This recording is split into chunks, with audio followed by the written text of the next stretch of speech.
Hello my beautiful badgers, Messi Coda back again with another live dev interview. This time it was with Procedural Worlds, as Unity had a massive sale on at the time. We talk about GTS, that's the Glyph Terrain Shader, Scene Optimizer, all the things going on at Canopy, and so much more. Sit back and enjoy, and I'll see you all in a second.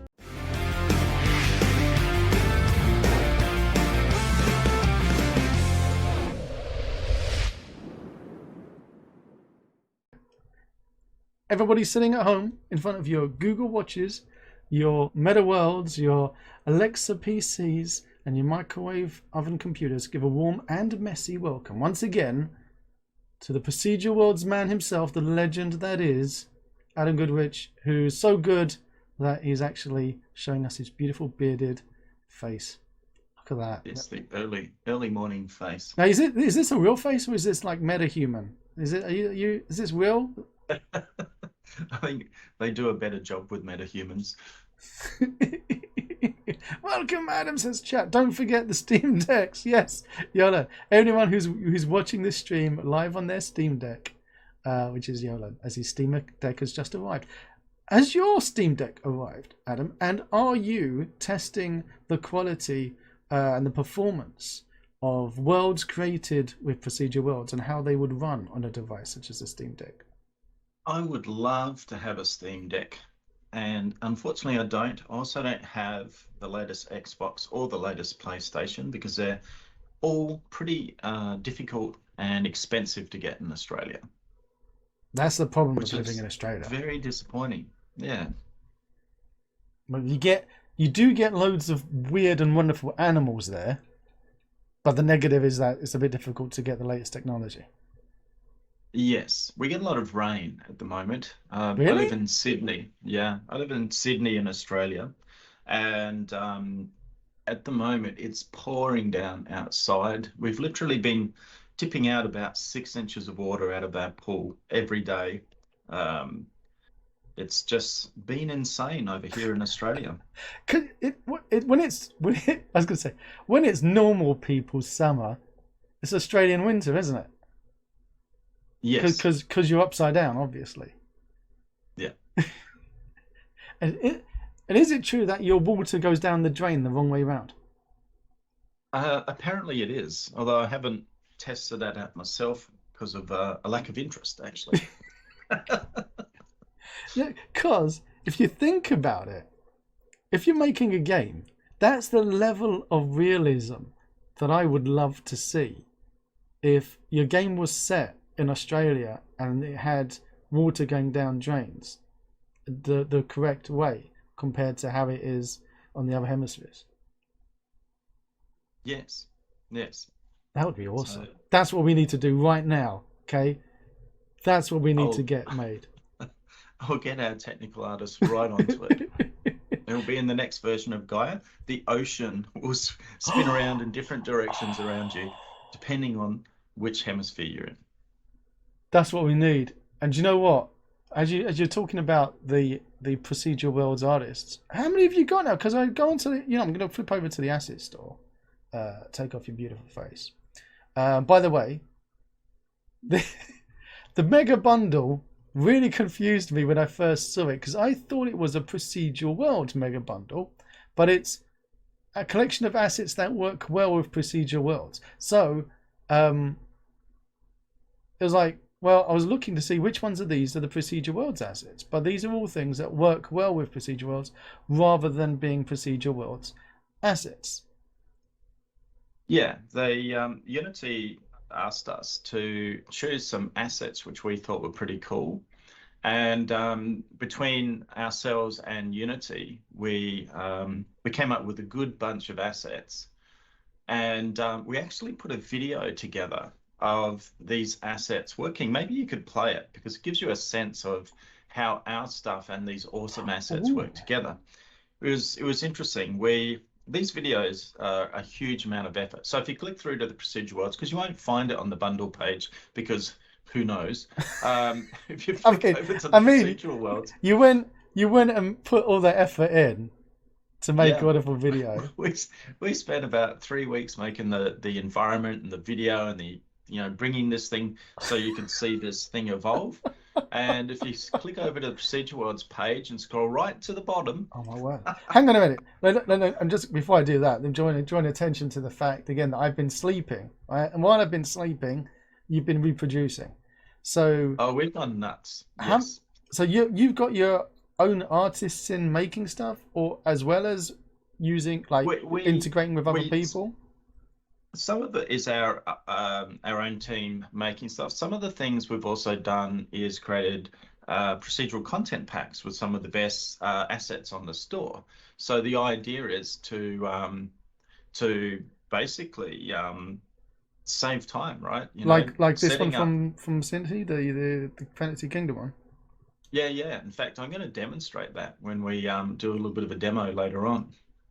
But there's a big environment pack Reforge, and that's a pack from a guy called Philip Smith. It's one of the first things I bought when I started with Unity, and I loved it. So when he released the Reforged version, that was really cool. So we've done something with that. We've made lots of stamp packs. We've made some game ready levels, some game templates. And you got to show the video. The video is super cool. Just scroll all the way down to the bottom of the page because that's where you'd expect to see one of them. That's right. We've had our customers say to us, wow, I saw this video, I immediately bought the bundle. And yeah, this is really cool, actually. Got some nature manufacture stuff there. Which version of Unity are you using with this? I would assume, I don't know. I didn't make it. I mean, is it built in or HDRP? We have, there's 15 people. Oh, there we go. HDRP time of day. Yeah, which has just been launched on the asset store. Here's GTS and your terrain shader.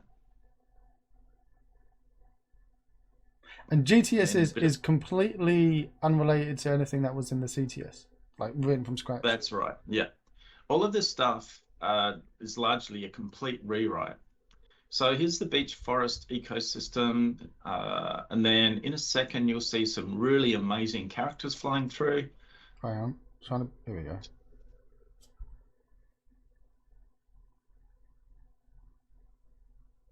And it's just some, Soul Link by Magic. Ooh, what are you doing? Increasing the quality. Yeah. Oh, you're a bit behind me, so I'll keep my mouth shut. So just listen to you anyway. Yeah, I'm watching this, and it's probably 30 seconds later. Yeah, it's HDRP is just beautiful as well. The lighting and the effects you can get with it are super, super cool. And this is just a bit of a sense of what you can do with our assets and other assets, because even though we provide you with samples with Gaia and so on of some assets to get started, you can actually use any assets you want. You don't need to be stuck just with the assets we've provided. And why, I mean, at the moment now, Unity have got their own stamper in. So why would people need Gaia now if they're just going to be making terrains? Unity still far behind? Well, all of that stuff was the terrain and the texturing was made with a couple of clicks, and you kind of can't do that with Unity stuff. You can do it if you are prepared to put the effort in. So the thing that Gaia gets you is just a speed up, lighting, time of day, a bunch of assets, water, shaders for vegetation, rocks. There's actually a lot of stuff inside of Gaia, streaming, and none of that stuff comes with the default Unity terrain. But yes, you can make, the stamp concept, which we actually invented, with Unity terrain. On my screen now, it's put in 3D Forge and Aquarius Max buildings coming in. Okay. Yep. Question in chat: are there Gaia extensions for Atmos? No, there aren't. But just add it into your scene. Just so you can easily in the Gaia process. And if when we demo, I'll show this. You don't need to use all the default stuff we use. You can just use it literally for its original intent, which was creating environments. So there's I think it's step 2 or step 3 where you add your runtime. You don't actually need to put all of our stuff in there, so you can do whatever you want. That was a lovely video. Procedural Thank World you. assets, Pegasus. Is Pegasus still getting love? Is it still being updated? Or is it... Pegasus is about to get a massive revamp. Ooh. It's interesting. You know, I come among in some of my background, there was video production, and in the rest of the team, there isn't. So when I looked at that video, it was amazing the work that Peter, our CEO, did. But one of the things that our guys have consistently not done is done in what's called an offline render. So typically when you use the screen recorder, whatever they call it, with Unity, it's been a while since I've used it, people will just directly record a video. But then the problem you've got then is you're pushing your computer to do a render, you know, fly through or whatever. So Unity and your graphics card's working hard. Then you're at the same time capturing the screen and recording it, which is also a very intensive process. So you'll often get a lot of jerkiness, drop frames, lack of detail in the images that get captured. So when I saw that video, I went, wow, this is good. If only we'd done an offline render. So an offline render is where instead of recording in real time, you basically capture one image per frame and you allow Unity to catch up and do the full render. And then you basically, in your post editing, you can use FFmpeg or your favorite video tool to assemble those frames back to a video. So coming back to Pegasus, our intention, because it's a self-inflicted wound we make with our own content and we do it all the time and consistently, we're going to set it up, do an update to Pegasus, which fixes one of the original design mistakes, which I made because I didn't know when I was making it. And that is moving from real time back to game time, so that no matter what speed the video is playing back, it plays back correctly for Pegasus. And as in, it's always very deterministic about where your camera is at what time, regardless of the frame rate. Then also setting some optimal settings up for using tools like the Unity recording system, so that you know, we'll do things like, because when you're doing a video, you're not necessarily trying to go for high frame rates. What you're going is for high fidelity. So updating your log biases and shadow distances. The first version of that video, the video composition was great. The lighting was wrong. There's all these things wrong with it. So yeah, the next version of Pegasus will update it to use game time. We'll add more video, you know, fly-through friendly options, and we'll also nicely integrate it into the Unity recorder, so that you'll get the best quality that you can out of your video. So yes, Pegasus. We use Pegasus all the time. I've never been really a fan of the Unity stuff. I think it's just overly complex. So yeah, it's getting some love. And if people buy it now, are they going to get all these updates for free when it comes out? If we get it out within 3 months, and there's every chance that we will. We basically, when we release the next year updates for things, we usually have a 3-month grace period, because the way we look at it is, hey, if you bought within 3 months, you haven't really got your value. But if it's over 3 months, then you know you've got the benefit of our tools for an entire 3 months. And we keep on supporting, we keep on developing our tools, and we kind of think that it's fair to charge for that. Do you reckon it'll be out before 3 months, or? I certainly hope so. We've got somebody starting on it in a couple of weeks, and it certainly won't take 3 months to do this upgrade, although we are doing some significant internal maintenance on the system. I also did another project with Pegasus where I did a whole bunch of high fidelity animation of characters avoiding each other, walking around along the same path and all this sort of stuff. So be nice to get that in there as well. So, But whenever I make a promise, yeah, that's good. Carry on. Whenever I make a promise on times, something comes up or something didn't work properly, or there was a, blah, blah, blah. So I'm very reluctant to ever commit to a time because I inevitably get it wrong. And then somebody will come and show me a screenshot from 3 months ago or 6 months ago and say, oh, you said this. And then they're upset, and it's like, so it'll be ready when it's ready, but we're actually moving somebody onto it in the very near future. There you go, chat. You had it here. Adam's got a strange way of telling you to wait a month before buying Pegasus if you want to get the free update. Only joking, buddy. Pegasus plus Decard render is awesome. Have you tried Decard? I have it, but I've never really spent time with it. I've seen images of it, and just the render is incredible. I love what it does. Actually, that's one of my challenges these days. And you might see that when I do some demos, is the company's grown to a point now where when I do work on our systems, it's usually to prototype new and interesting things. And I rarely actually, I haven't touched any code in Gina, even though I wrote the original one for 2 or 3 years. So these demos, it's like, hey, I know this thing should be here somewhere, and where's that setting?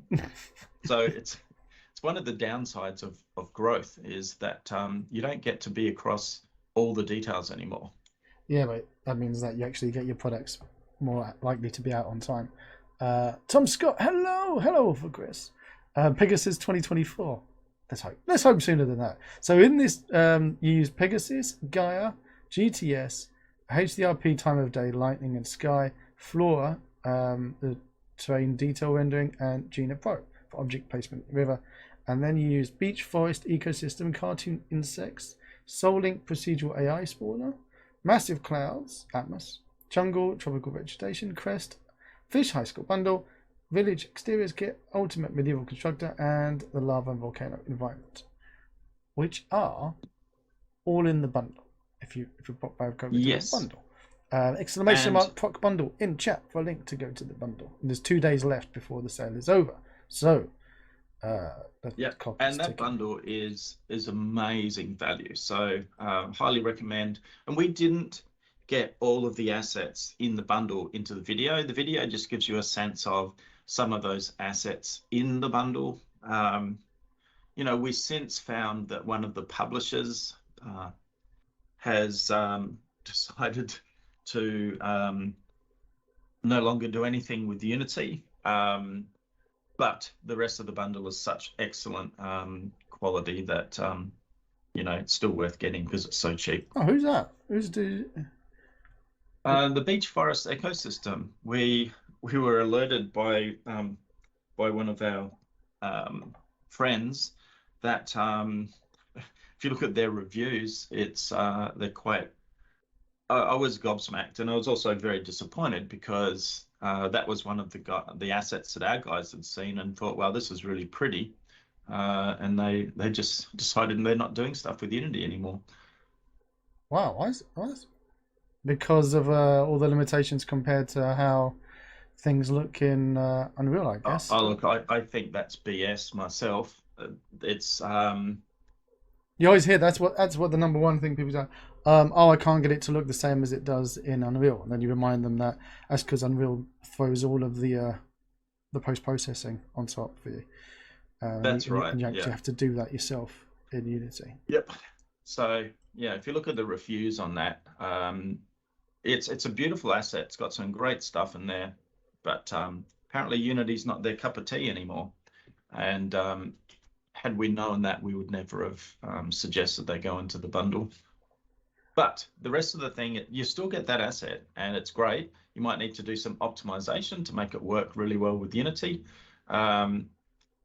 It was the publisher response that got us. It was just, isn't that really annoying how the asset store keeps flicking around like Yeah. that? Sorry, our main target audience is AAA game developers. That's such an insult just there. Bang. So that immediately So our says, main oh, target you're is not using, you. yeah, it's just, uh, the reviews are basically saying, hey, do some optimization on your asset, which you would expect any good publisher to do. These packages were just a test run for Unity. We will not be developing any more packages. We have found out a package not suitable for Unity community. Oh, no, not Unity, it's the community. We recommend checking Unreal Engine.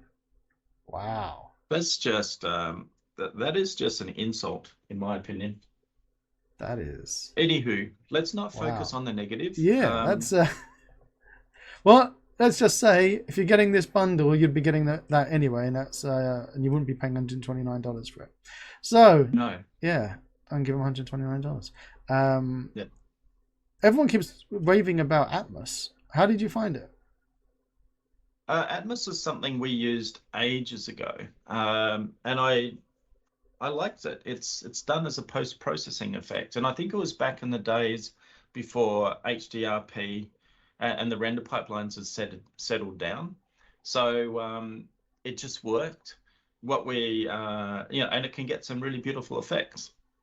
So I thought it was just a nice little asset. Does it work with HDRP? Yes. It's amazing when things actually work with HDRP and they don't break, isn't it? Well, actually, HDRP has settled down a lot, so it's nowhere near as bad as it used to be. Yeah, but So that leaves a lot of assets that once were made to work with HDRP, unless they're updated, are going to have issues, and that's the problem. Finding the assets which have updated and are working with the latest versions of HDRP. So you've always got to be careful and check the reviews and check that when they last were updated.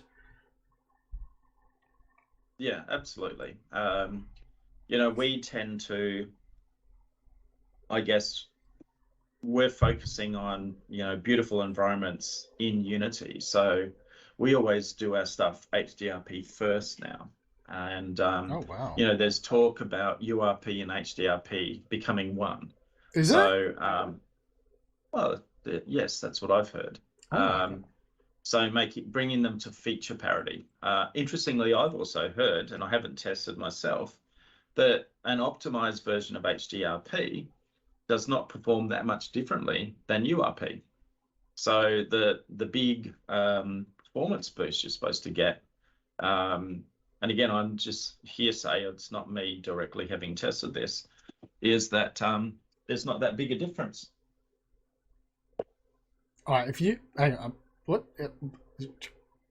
What? So Is why would you go? that's the best response I can give to that. You just my mind is starting to just sizzle a little bit with that. How? I mean, that's got to be a lot of optimization. I mean, you're talking Well, about on a desktop so or a console, we not a we mobile. talk, yeah, of course, on desktop. Yeah. We talk to the HDRP team quite often, and yeah, you've got people that have optimized, and obviously you can't switch all of the stuff you can do in HDRP on, but it'll run on systems and its performance, if you tweak it, as is comparable to built-in. So that's to me, it's just a validation of where they're going. Well, yeah, I've got to be honest. Yeah, I always make a joke about them back in the early days, but I have been playing about HDRP more and more in recent days and months, and my word, it is beautiful. Can't get away from the fact, and it does make things really, really look very pretty. A recommendation of some really pretty HDRP assets are the ones from Reversed Int. And if you check them over, they've got a new asset that was out, the New Orleans one on the sales. And their HDRP stuff looks really, really pretty. those would be great with get Gina spawning those in, some of their stuff in, like, with your now how Gina's kind of spreading into the city building as well. Not just because you got City 2 here in the bundle, which is awesome. But last time you were on the street, you were laying down roads, and we were looking at little towns and areas of interest being spawned and randomly generated last time you were on, which blew my mind. Yeah, yeah, we're moving towards runtime real time for all of our tech, and one of the big use cases I see is digital twinning and recreating the real world. So our tech is being updated to support that. So one of the new things we've launched is a thing called Extrusion Pro, which is an extension to Gina Pro. And that does, some quite sophisticated tunnels and intersections and all this sort of stuff. The next thing that we're working on with Gina Pro as a plugin is Roads Pro. So basically, we're using OSM, so OpenStreetMap data, as our source, and we want to extend it so that it's got the power to do essentially the real world. And we've already got all the other stuff built into Gina, so it blends and carves into the terrain and does all this other stuff. So, that series of tools is getting more and more powerful. But where we want to go is, sure, do whatever you want in design time, which is how a lot of game developers work. But runtime, real time is our target for this stuff.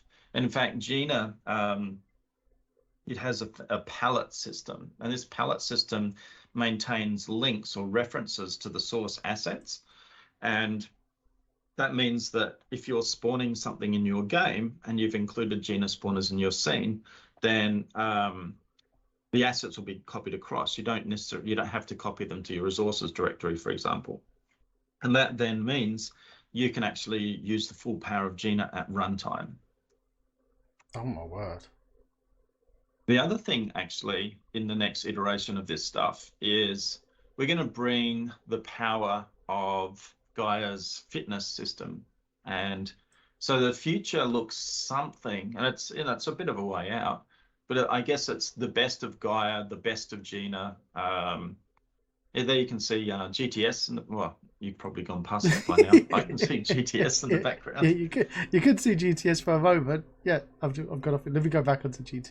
Oh god, Asset Store keeps on, like you were saying, just keeps on flipping and plopping and reloading. All right, back into GTS. Yeah, so GTS is our terrain shader, and I used to love using CTS, and then we well, you would. had to stop. You made it with yeah, we made it with Nature Manufacture. Yeah, and Bart did amazing work on the shading, and we did all the rest. So in this one, we've basically, I really love the real-time feedback you got with GTS. And so we've rebuilt the thing from scratch, and it works across all the different render pipelines, and it's got a few more tricks up its sleeve. So it can do stochastic texturing, which is a really good way of breaking up tiling. It's got some variation things. We've got a question about how many terrain layers does GTS support? It supports the number of terrain layers that Unity supports, which is 8. There you go.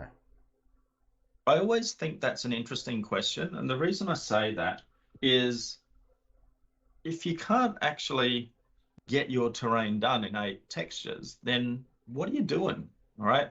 It's an interesting thing. It's also about performance, right? The more you throw into Unity, the slower it runs.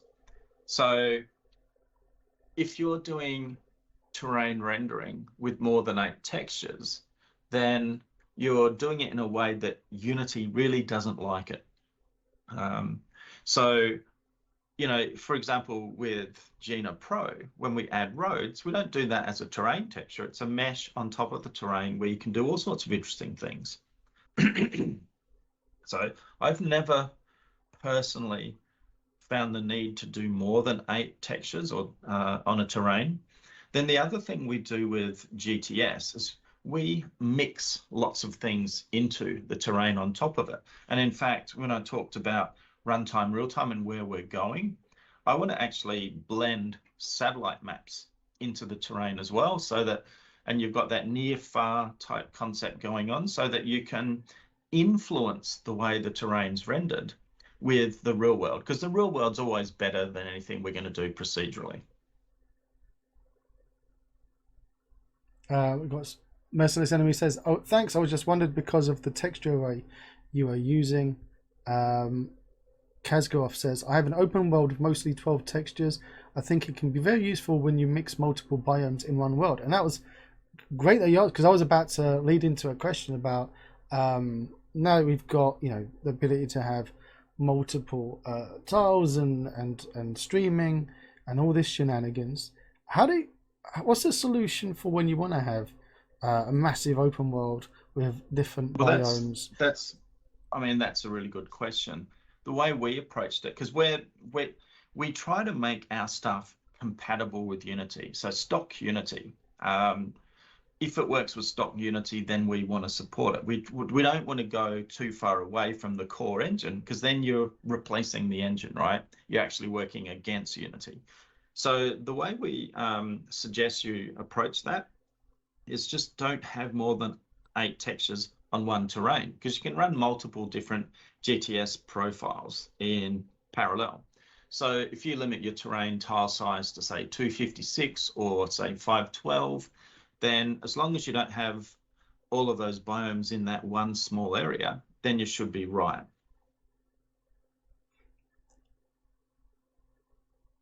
I love that. I've just got my head now thinking about having your main biome tile, and then separate, and then in between them having kind of a mish one of where one will blend into the other, like a smaller one. I've started playing away. Everyone keeps telling me I need to play about more with asset bundles and addressables and all that kind of shenanigans, and start using dots more and all the things that everyone should be doing. I watched that wonderful Unity interview where they were interviewing that vampire game, V Rising, is that what it's called, everyone? And they were doing everything with dots. How does all your procedural world stuff fit into this whole new dots? Well, new, yeah, it's about 3 years old now, isn't it? Way of doing stuff. At the moment, it doesn't, and the reason is that dots is not stable yet. I believe in the 2022 release cycle, they'll be releasing dots 1, and when they release dots 1, the new terrain system will also be released, which is based on dots. I haven't seen it. I've just sort of talked to some people at Unity about it. Sounds really interesting what they're doing. When it becomes production quality, then we'll do more with it. We actually have a new version of Flora coming out, and it's a very, very big revamp over the one that's in there at the moment, and we've jobified it, and we've also used some compute shaders to accelerate things as well. And depending on what you're doing, dots is kind of awesome. In fact, it is awesome, but you don't always need it. So it's like, every thing, you've got a hammer, so everything's a nail. Just because you can do it doesn't mean you need to do it. Of course, procedural generation is well suited to dots. I'm trying to use the asset store now to be able to pop into things as you're describing them to me, and it's like someone's removed my eyeballs and my hands. I seem to be struggling. By the way, Pegasus is on a 50% sale at the moment. So if you were going to get Pegasus, everything is on 50% sale. Now is the time to get it. Yeah. So if you are going to get it now and just hope it gets updated within 3 months. And if it doesn't, don't worry, you've got it 50% off anyway. Yeah. All right. Where's the I was trying to find the Flora stuff. Which one are you looking for? your nice flowers. That's up the top. It's fields of color. Where's that? I love fields of color. I've got my glasses on. And It's one of oh, here we those go. things. Yeah. Yeah, you notice we've got a few more assets in the store. This as was making it really difficult for me to find which of your stuff I'm looking for. It's move your mouse there. There we go. Yeah. Yeah. So and also I was looking at the stamps for the Nordic mountains and stuff like that. It's like, oh my Yeah. word. Yeah. Well, we launched Canopy, and we thought, well, we're not necessarily limited by what you can do in the asset store, so we'll go nuts and we'll bring you the stuff to Canopy. And then we went, well, hang on, we should put this on the asset store as well. So, because there's a lot of effort that goes into putting things and presenting things to the asset store. These videos that just look like, 30 seconds or a minute of video, there's so much effort that goes into making them. So marketing stuff on the asset store is a big and tedious process. But if you don't, then you don't sell your assets. Because if you don't show off your assets to the best of what they can do, you don't sell any. I was about to say you still can't beat the promotion, the marketing that you get for being on the store, can you? Yeah, and this sale that Unity has invited us to be a part of, it's massive, right? These things, it's really interesting as a publisher, and it's an interesting thing that's these sales. If you're in them, it's great. If you're not, then it can be pretty lean pickings. Yeah. And we go from, oh, we're in a sale, you beaut. That means we'll cover our costs this month, to, oh, we're not in a sale and sales are down. And, that makes it very, very hard for us to basically stay in business even. So what you're seeing here is our attempt to have a broad enough product range so that, depending on what your needs are, we've got something nice for you, just to try and get a bit of stability into our company. So a lot of people are saying that and not just new people who are struggling to get visibility on the store, but even people who have been on the store for years, well-known assets, that unless you're in like that new, like here we go, the new releases discount sale, or in a big bundle, or in a big sale that they've got promotion that Unity are doing, people just aren't buying stuff or even seeing that anything's on there.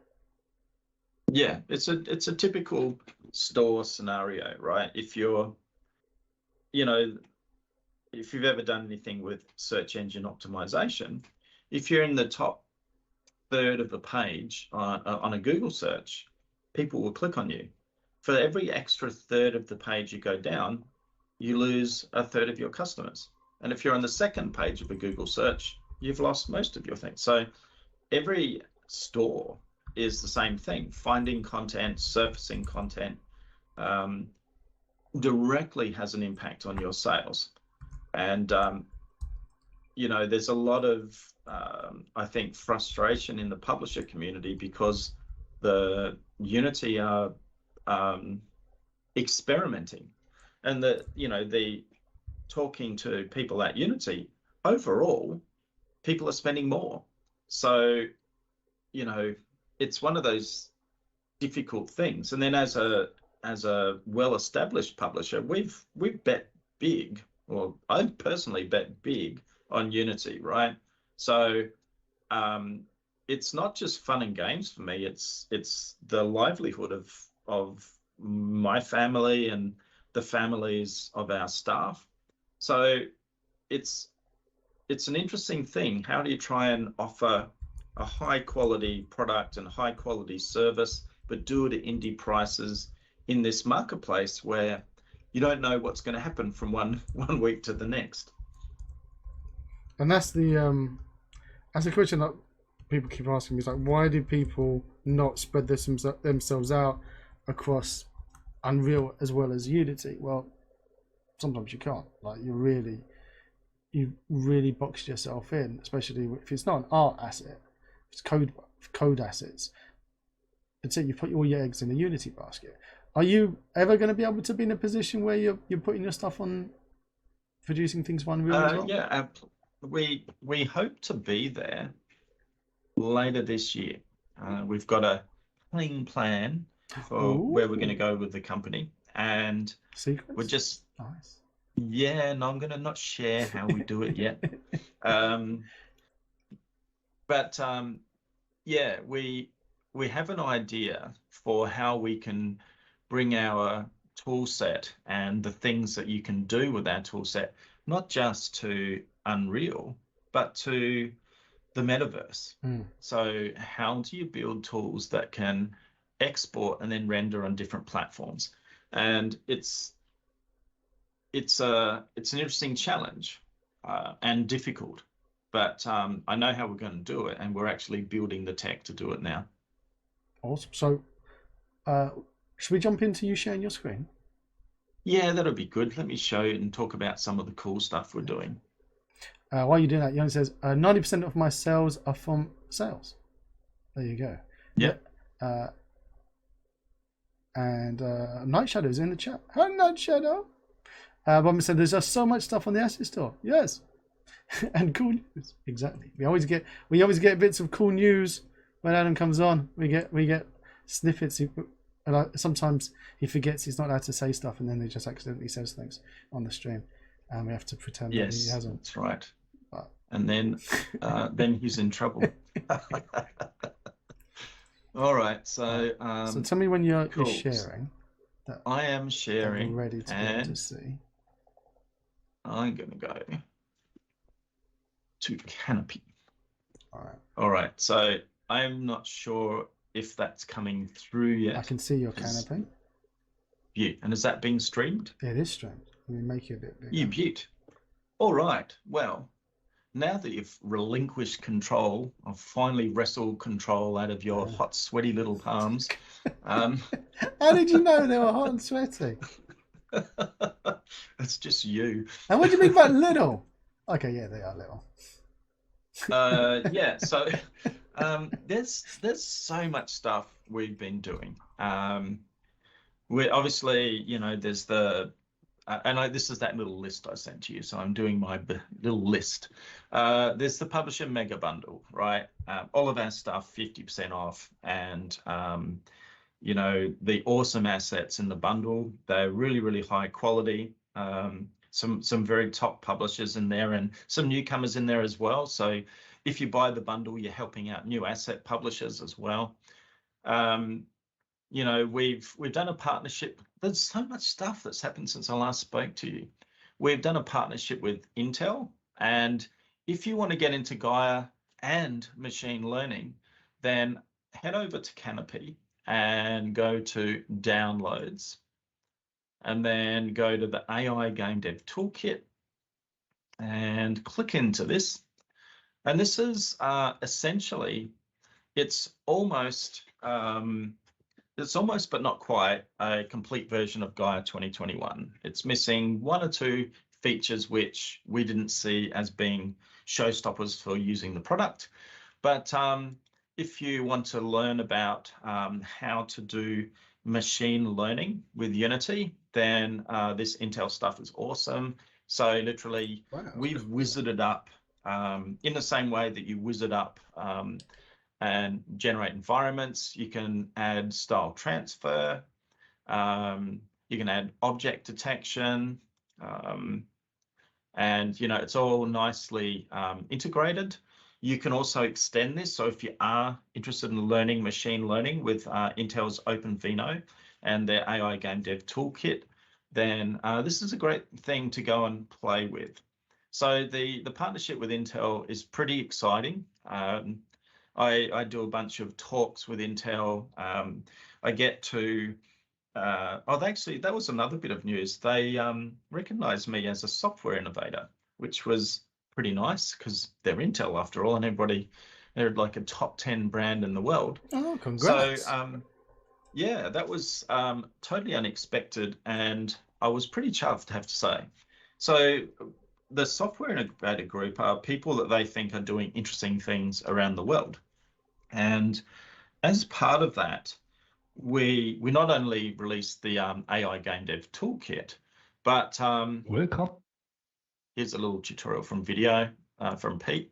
I get to talk to or be a part of their NDA meetings where you find out about the new stuff that Intel's been working on, and you get to meet these amazing people from around the world.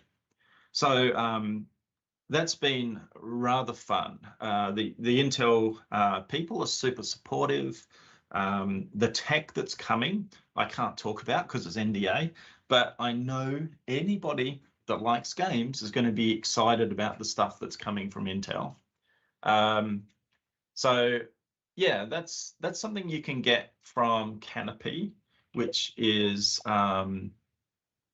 free from Canopy. All you have to do is register on Canopy. So speaking of Canopy, this is something else that we've launched since I last spoke to you. So you can go and buy all our assets on the asset store. And typically you would get support through Discord. What we found is that, you know, we've, particularly during these sales, we get such a high volume of people.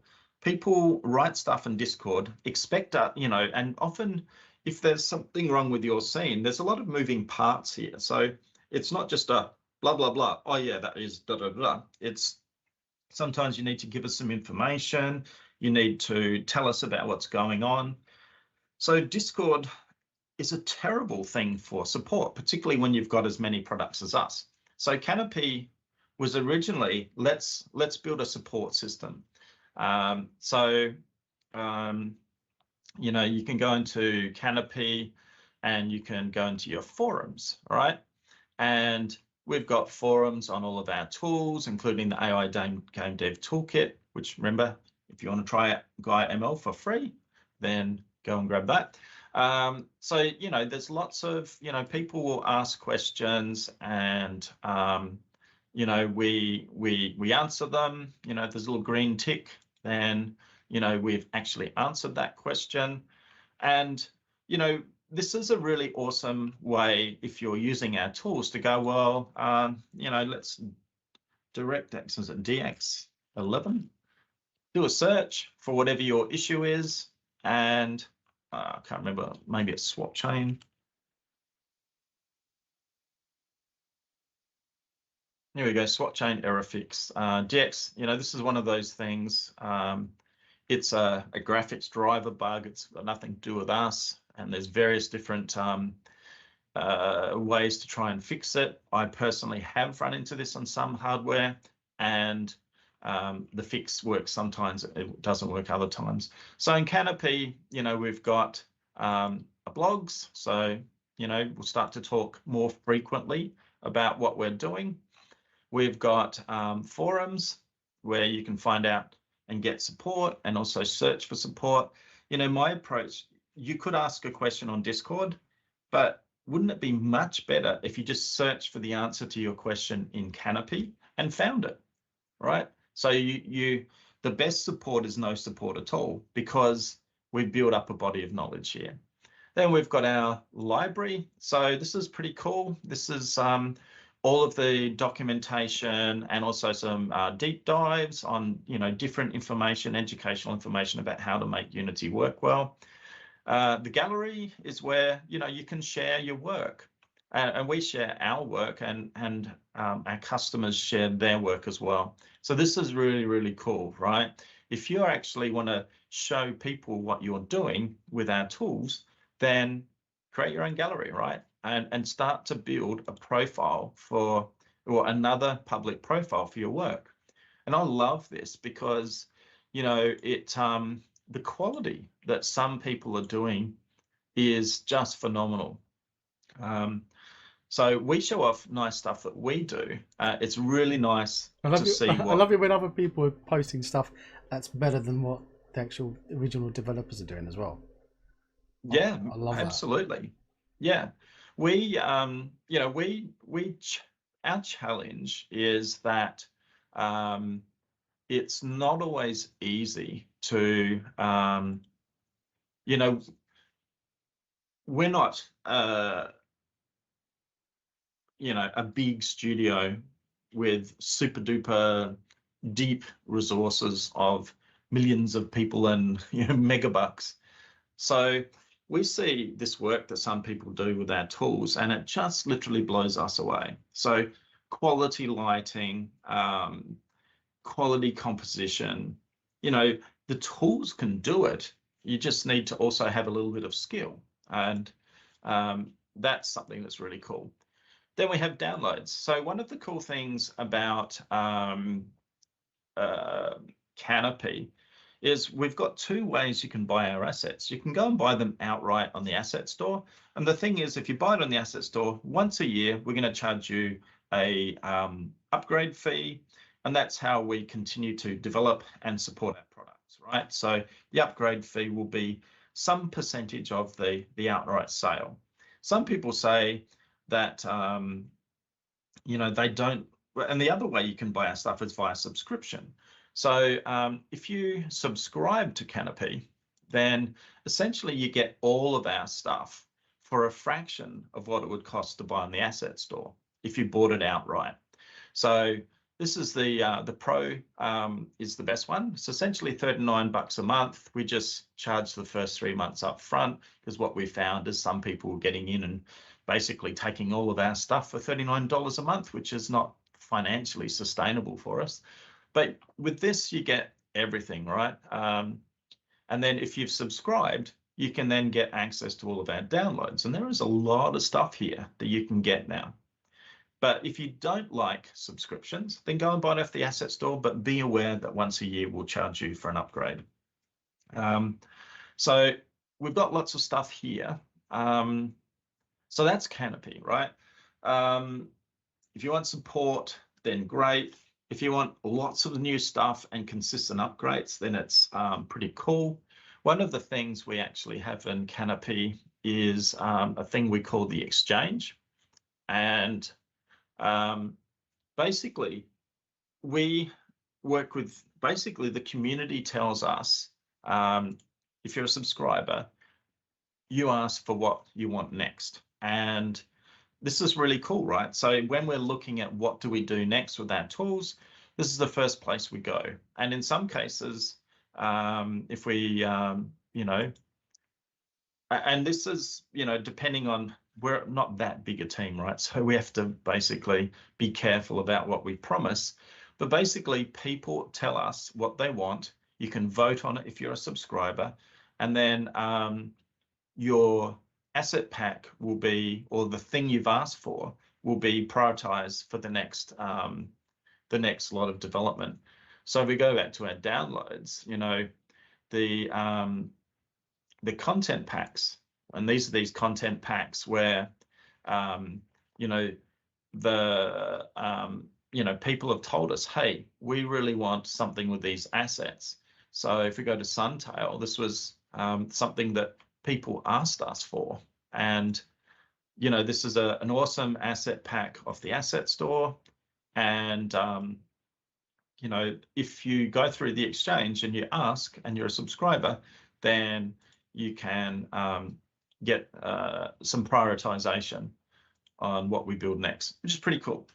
All right, so that's Canopy and the exchange. The other thing we do, one of the challenges of being on the asset store is that it is very much sale driven, right? And for a team of our size, it's difficult to keep doing what we do, knowing that the bills are going to get paid every month. So we have done a bunch of work with companies like BMW, wargaming.net, Google, you know, the Queensland government. And so a lot of people don't know that we actually take on professional work as well. And we're actually pretty good at this stuff. So the thing we've also started to tell people about is, hey, come and talk to us if you need something done. You know, wargaming.net, that's not a little studio, that's a top 20 studio, that's World of Tanks.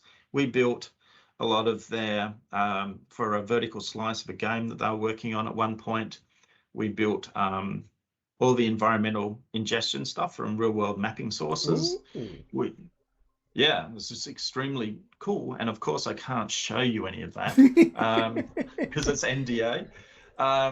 This is something we did in VR for the Queensland government. It's basically we took CAD drawings and we took LiDAR images and we recreated a couple of kilometers of roadway so they could do a road traffic simulation for a new, it's just a VR-based simulation they were doing to show the impact of this new environment. So there's some stuff we do. I mean, this stuff here, this is work we did for Google when they launched Google Maps for Unity. We basically procedurally generated big chunks of different areas. So in this case, it's Google Maps for showing off Melbourne. And, see these assets, you may recognize them. They're all from the asset store. We just procedurally assemble them. So that's something that's pretty cool. If you need help, reach out. We charge professional rates, but we offer, we're pretty good at what we do. So now, new products, right? All the new stuff that we've been doing. And there's loads. And there's loads, right? So we break our sort of tools down into different areas. So professional tools, like, we used to be just Gaia. Now we've got a great new terrain shader called GTS. We've got a new HDRP time of day system. Gina, obviously, you know about, and Gaia, you know about. Extrusion Pro is pretty cool. This is the ability to make extrusions. So you basically lay down and see here we are in the middle of one. You lay down a spline inside of Gina, you put Extrusion Pro on it, and then everything here has been procedurally generated. So this is a spline where we've created an intersection and we've extruded a mesh along that, and you can choose where your UVs go and map everything. So you get this really cool thing. This is sitting inside of another one. So this is something that I personally am not yet an expert with because I have not enough hours in the day. But if I try and actually make this go to HDRP so it renders nicely, we're going to add in a Gina spline. Boom. We've got Extrusion Pro on it, and you can choose and change the shape of your extrusions. This is great for adding interesting walls, interesting tunnels and other things in your environment. There's one iteration of this that can be used to, we add noise in there, so you can use it to create caves. So this is a nice little tool, and it's new. So that's the other thing, I guess, is we're starting to build tools on top of our tools.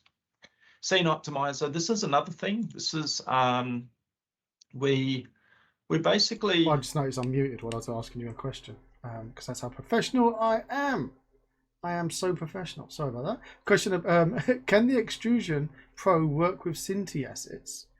And I'm going to go and, faceted assets. All right. You know how they... the faceted render. Exactly. We've not even considered that. I would say right now, unless you use some sort of custom shader, then it's just going to generate a mesh. It's not, we don't have a specialized shader to do the faceted rendering. And it's not something we'd actually considered. It's something that maybe go to Canopy. And so on Canopy, there's also, if we go into our forums here and go down to the exchange, we have a priority request. We also have general requests, and that's open to everybody. So if you want something, go and write it there. It's captured then. We do review these things. We read them, and we use the feedback we're getting from our customers to decide what we do next or to influence what we do next. So, subscription is free, registration is free. we say it's subscribers only, but this particular one is for everyone. It's cunningly called subscribers only, but yeah. So yeah, go and write it down. Like if we know about it, then we can slot it in. You know, that's not a promise to make it either. I do sort of come back to we're relatively small, but by asset store standards, we're quite large. And that's why you're seeing all of this new content and these new things come out much more quickly. So we've now got a team that can do it. So Extrusion Pro is pretty cool. Scene Optimizer is really cool too. This came out of professional work we were doing to build beautiful environments for mobile. So we actually designed them in desktop, and then we optimized them for mobile. Now we're actually showing you what we're doing here with Cinti, one of the Cinti packs. So if you look back at the start of this thing's running at, when I press play, 30 frames a second. There's many objects here, bazillion draw calls. Or when we run Scene Optimizer on it, it's running at 262. Now, this... Now, tell me, right? Because this is like voodoo magic, right? When I saw this dark magic, right? Voodoo magic, right? Having it in a scene like this, and I've done this stuff before, when I've played about with GPU instancer and other things where I've like managed to make really high optimization. Yeah. But have you? Tell me you've done it where you've actually had it in a game, and it's, you know, players running around doing stuff, potatoes flying out of the air, explosions or whatever, and it's still optimized and wonderful. Like it is. This stuff will work in the real world and not just on a showroom. Yeah, well, that's a really good question, right? So let me just show you something that you're not supposed to see, but hey, I won't tell you who it's for. You're hiding so much. Hiding your folders. Where the hell is it? Just in case you have any names in your folders. Yeah. So let's just run this little demonstration here. Because you know I'm not going to make it easy for you coming on the stream and then just like showing off stuff and go, look how pretty our thing's in. Yeah. So that wouldn't be me, would it? I want to see it. No, that's right. You're trying to find out if it's all bullshit. Pretty much. Look, for those in the stream who are new to the stream, I've known Adam for many. I've known Adam for before I was known as the Messy Coder. So there was a lot of us who've been using Unity for many years. Some of us back from the days when, you know, you needed to have a Mac or have a Hackintosh to be able to play about with stuff. And Adam was one of those people in our little Skype communities that we had back in the day, and pre-Gaia. And I remember when Gaia came out. And we talk honestly amongst ourselves, right? And I think we've got a good enough relationship, Adam and I, that if I see something, I'll call him out on it, and likewise. But that's why we love these streams, because when we're talking about stuff, we don't hide from things. We talk about things honestly. We talk about the Canopy subscription model, how and also how, you know, the upgrades, yearly upgrades for assets, and hopefully by now the rationale behind that is kind of clear, that you know, and Adam hasn't lied from it. The companies have struggled to earn money and to put food on the table and to make sure that people can pay their mortgages and pay their rent. And to do that, you need to have reoccurring you know, income into a company, and this is one of those things. And when Adam shows us magical things like 30 FPS suddenly going to 270 FPS, I'm going to raise the question and say, mate, is that bull or is that real? And let's see if it really is real. Okay, so yes, and look, the answer is it depends. It always is. It depends. And anybody who's actually done anything, if it was actually made a game for real, then yeah, it is. Optimization is an interesting challenge, right? Optimization, this environment you're seeing here, so something we did professionally, And this is actually for a mobile game. And let that sink in for a minute. Here I am running something really beautiful on my desktop. It's done in a low poly style. It's quite a rich, dense environment. So let me just cut in 1 second. If you are seeing lagginess, he is sharing his screen to me over Teams, and now I am streaming the Teams onto the OBS, which is then going over Twitch to your homes. There's lag. Yes. There is lag that is basically this whole streamy weemy technology lagging, not the game itself.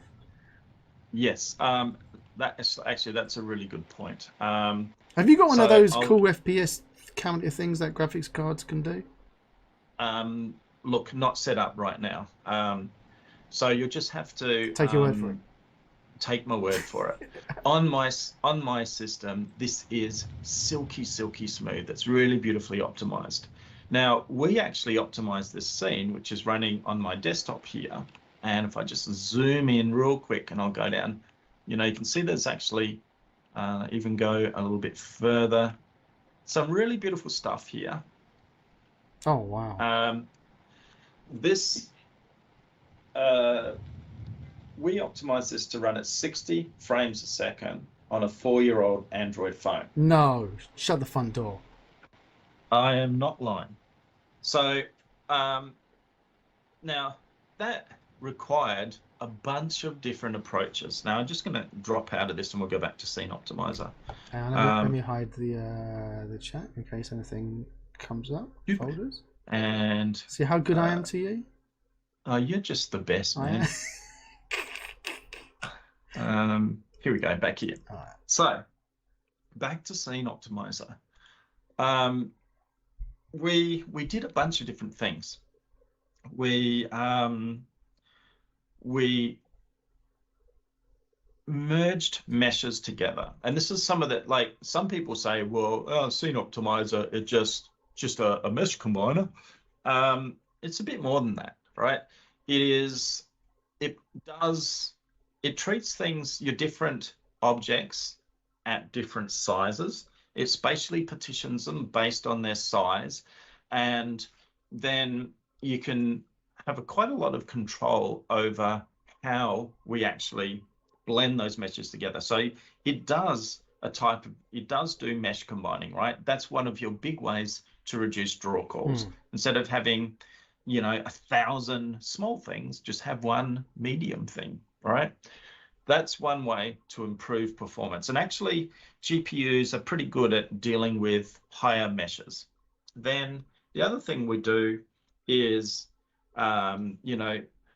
start to generate different LOD groups. I was going to ask you, because when it comes to the whole mesh combining, I always have a headache with LODing and mesh combining solutions. Always just drive me nuts. Yeah, well, it's hard, right? It's because there's a myriad of different assets out there, a myriad of different shaders out there, and the level of knowledge of a lot of people is relatively low. So what we try to do is take, the 80-20 rule. We'll do 80% of the stuff right, and then you can tweak to get the other 20%. So one of the ways in which you actually increase your frame rates is to reduce the number of objects that are being drawn. Then we put in layer-based culling as well. So you can basically dial up and down the distance dynamically. Do I have a screenshot of it here? I'm not sure.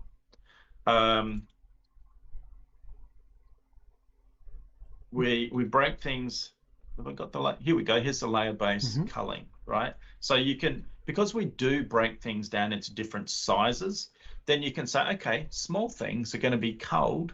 Actually, shadows will be culled at 50 meters, and then the actual object itself will be culled at 192. You can literally dial that up, see it live in the scene, and see how that improves your performance. So those things are all things that contribute to your optimization. Oh, chat just asked the question I was just about to ask you when you just showing this. Does it work on static objects only, What about objects that have scripts on them? Would the scripts still work?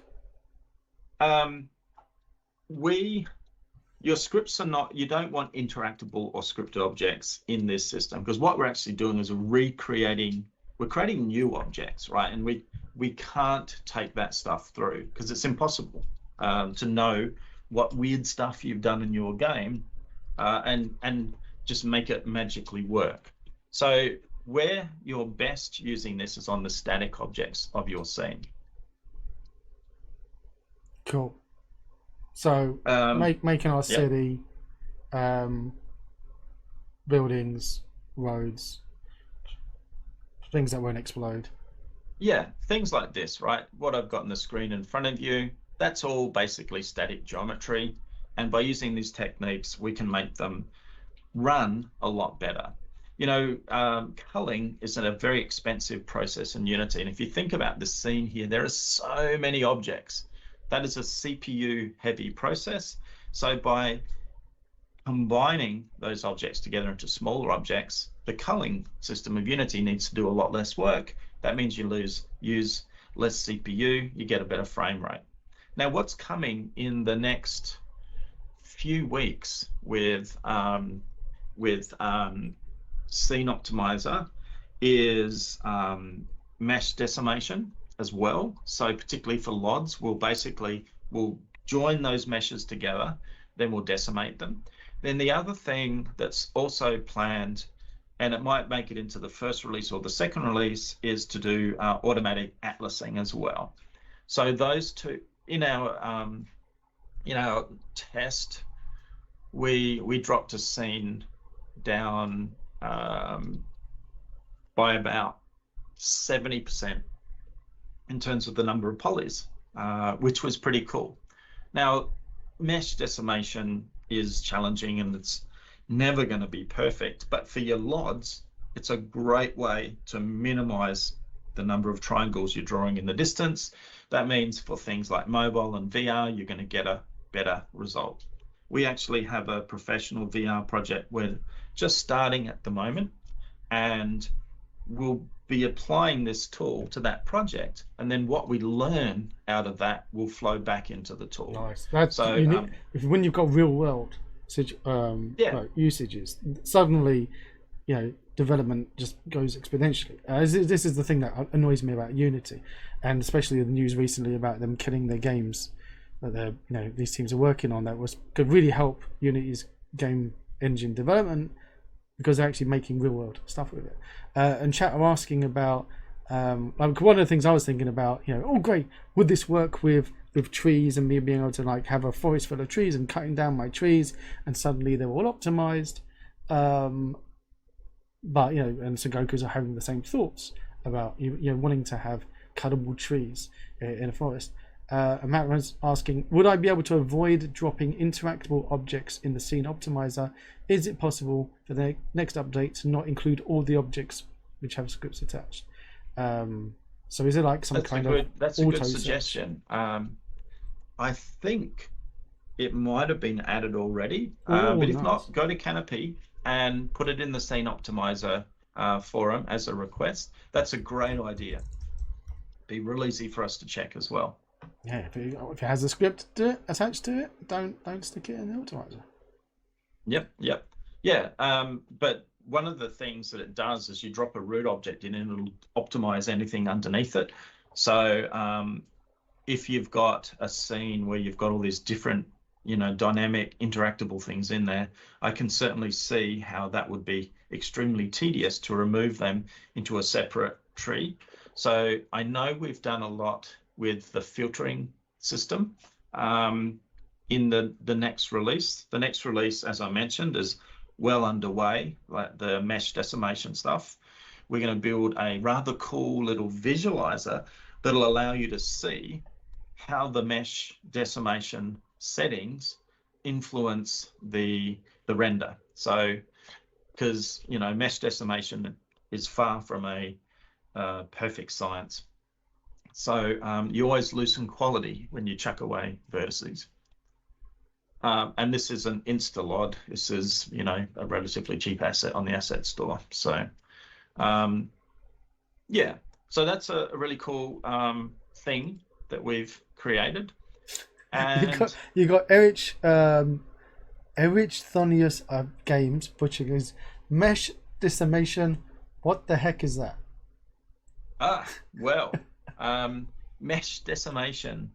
It's when we decimate meshes, like it sounds, of course. Mesh decimation is the process of simplifying a mesh by creating like an average of the mesh. So what you do is you start to throw away data. You create an average. If you've got a wall that's got lots of polys in it, then we basically throw away all those intermediary polys because they're not needed anymore, those vertices. So it's a mesh simplification process which results in the mesh being smaller, but it still occupies approximately the same space. It works approximately the same way, but it's lighter. And, There's less data to render. and you hope it looks quite similar. Yeah, it's sort of like image compression, right? Mm. You compress a JPEG, and if you don't lose much data, it still looks pretty good. But the more you compress it, the more data you throw away, the less less less, what's the right word? It doesn't look as nice. You can see the artifacts that come in with compression. So same thing with mesh decimation. Hopefully that answers the question. What do you think, Messi? I think you did a great job. Basically, um, make your meshes looks smaller and hopefully not look too bad. It's when you see these auto loading tools and then suddenly this house just looks like a weird blob, or people throwing it on characters and the character just looks like a weird, like just weird freakishly inverted object. So Yeah, yeah, it's a fine balance. And if you do get that the algorithm of what you're using for that right, then suddenly you know you've made alchemy. You know, you've made gold. So yeah, yeah. it's the holy Oh, grail of I've been trying to find decent solutions. So yeah, can't wait yeah, to no, see we've been working on the make magic and print money buttons. They're it. coming in the next release. I wish they would just work for us. We're going to try and make them work for us first. So I'll just quickly run through the rest of what's here because it gives you a sense of how much we've expanded. So we've expanded our tools. We've also been working on these procedural content packs, as I mentioned, where if you've got our tools, then you just drop these into your scene and press a few buttons. And we've done a lot of the heavy lifting of the setup for these things. Just to give you a sense, some people probably wonder, why is this thing, I think, $70 or whatever it is on the asset store? Well, there's about 5 months of work here. These things didn't just magically happen. We had to do a lot of pre-configuration to make the castle work when you spawn this stuff into your scene. So the price of the product is a kind of a reflection of how much time and effort we had to put in to do this stuff. The benefit to you of having these sort of procedural content packs is you can do this yourself, but first of all, you may not have the skills to do a very good job at level design. And the other thing is it's time intensive, right?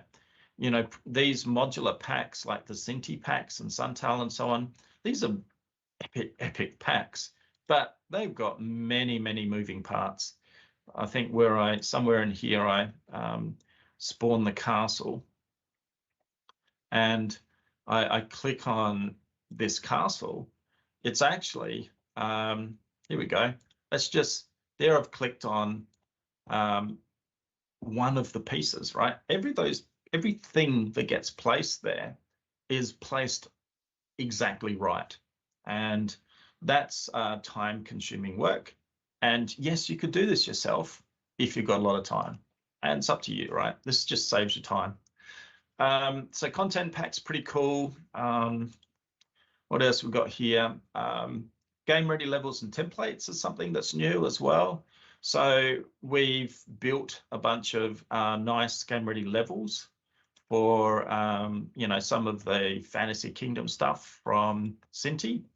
And it's just an insta level, right? You just We had a question though.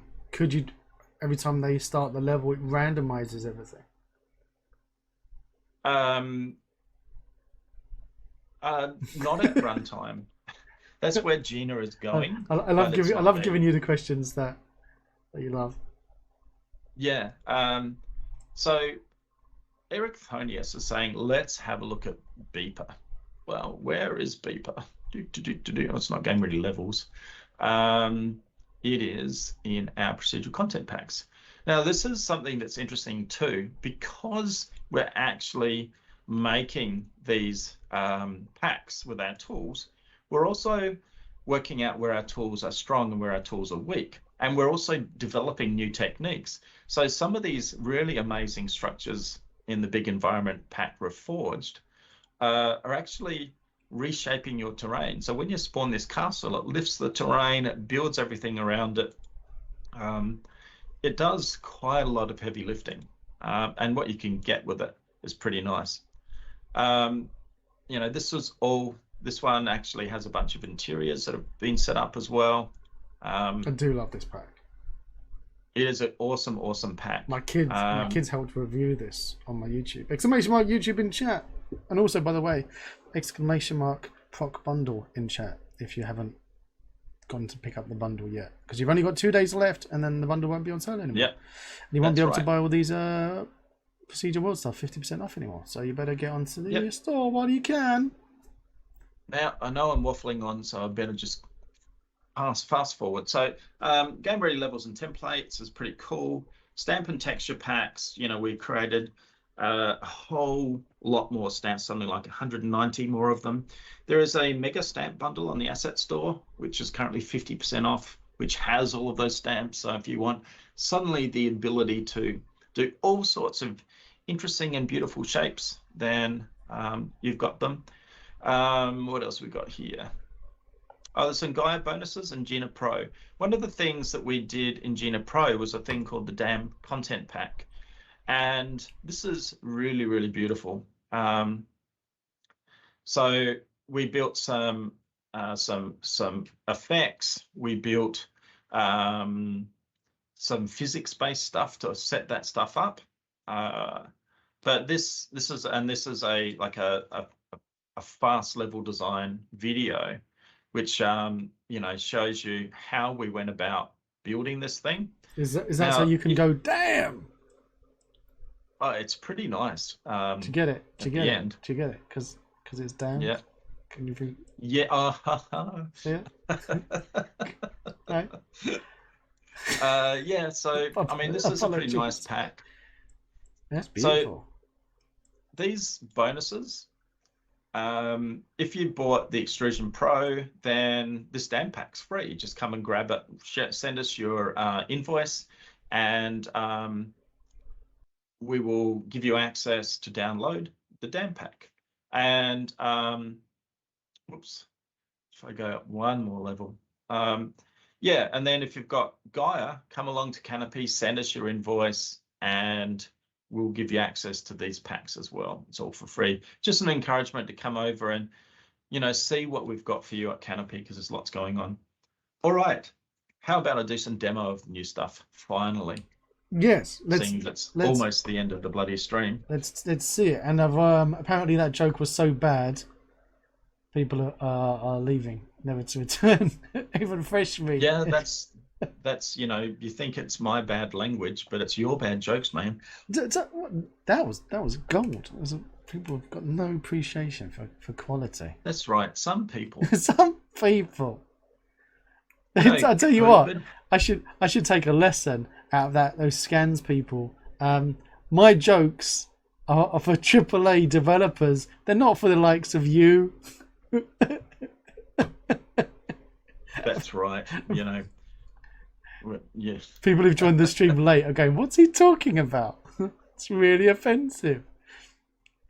All right. Let's get ourselves an HDRP scene. So I'll just show you some of the new stuff because it's pretty cool. I would love to show you Extrusion Pro, but I ran out of time setting this up. And I am not an Extrusion Pro guru, so I didn't want to mess it up in the stream. So let's clear. $129 per joke. Yes, unsubmitted. Exactly. That's how much I'm going to be charging. Let's go and create an environment. It really annoys me By the way, how this is all out of order. do you have to put the Procedural Worlds now outside of the window menu and into?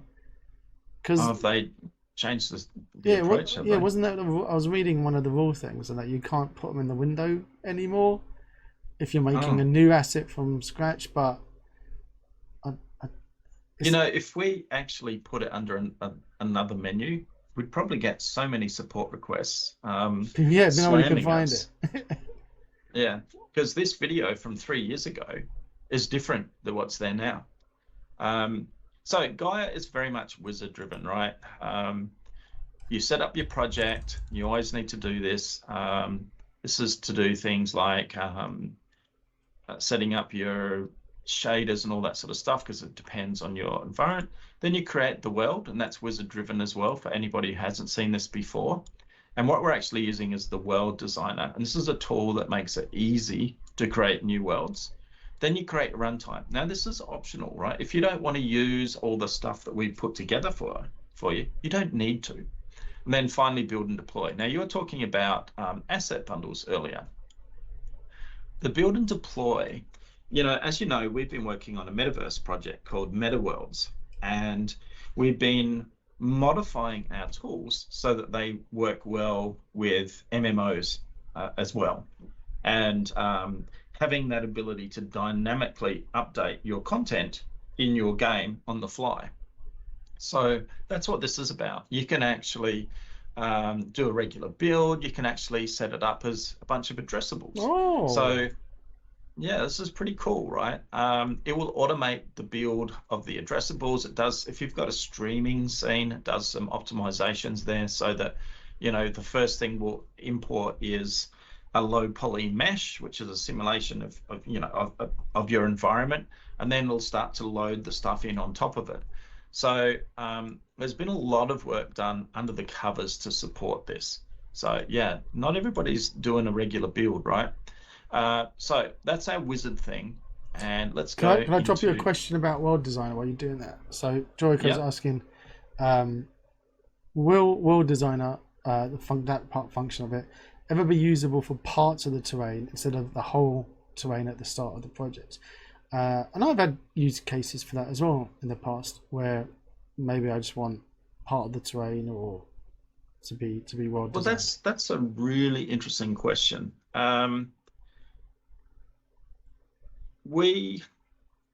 designer, basically what it's doing is it's using this sort of information here to basically go and do. This drives the stamps we choose, and we sort of pseudo randomly, but in a directed way, combine them together. Now that actually ends up with a bunch of operations which are stored in what's called a session.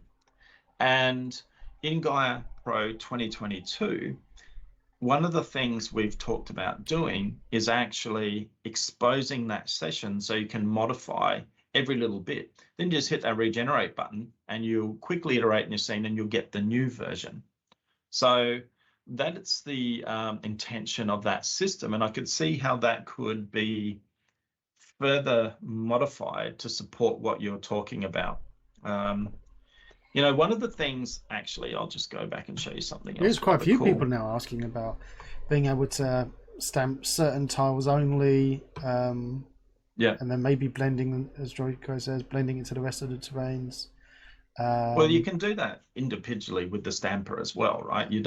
The world designer, the intention of it was to give you a good starting point, but the rest of the power of Gaia didn't suddenly just go away. So, and I actually often will use world designer to give myself a starting point, and then I'll use the stamper manually to flatten things and move things around and add mountains here and so on. I was going to show you something. Can't remember what it was now. Yeah, so here is my my environment. There's a lot of control over this, so you can actually go in and change these settings here, and this thing will update. one thing you will need to do if you change things, let's say instead of surrounding it by water, oh, that's what I was, now I remember. Coming back to modifying your scene, I'm going to show you something else. Let's go to downloads, just because it's easy to find stuff. And deep desert. When you look at our video here, this is something which most people probably don't know. And as we go through this little bit of video, in the background, it seems like there's lots and lots of mountains, right? See, there's a little bit of mist there, and then there's a mountain behind this. You can actually go and generate an environment in Gaia and turn it into a low poly mesh.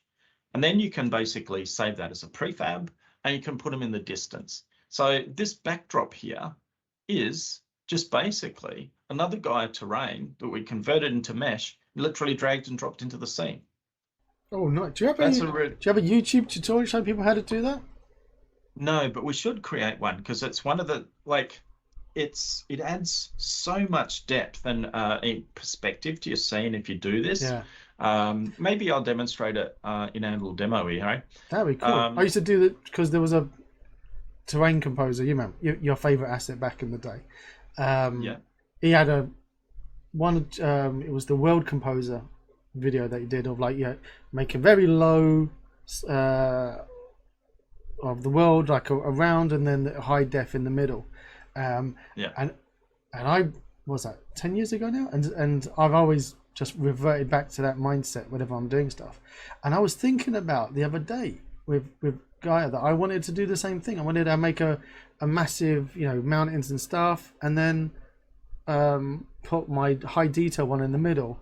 And I was thinking, would it do it out of the box? How would I go about doing it? And here you are in front of me doing it. It's like this was planned. It's amazing. Well, good question. Good question. Let's have one more. So excellent question from the community there. So let's go generate world, eh?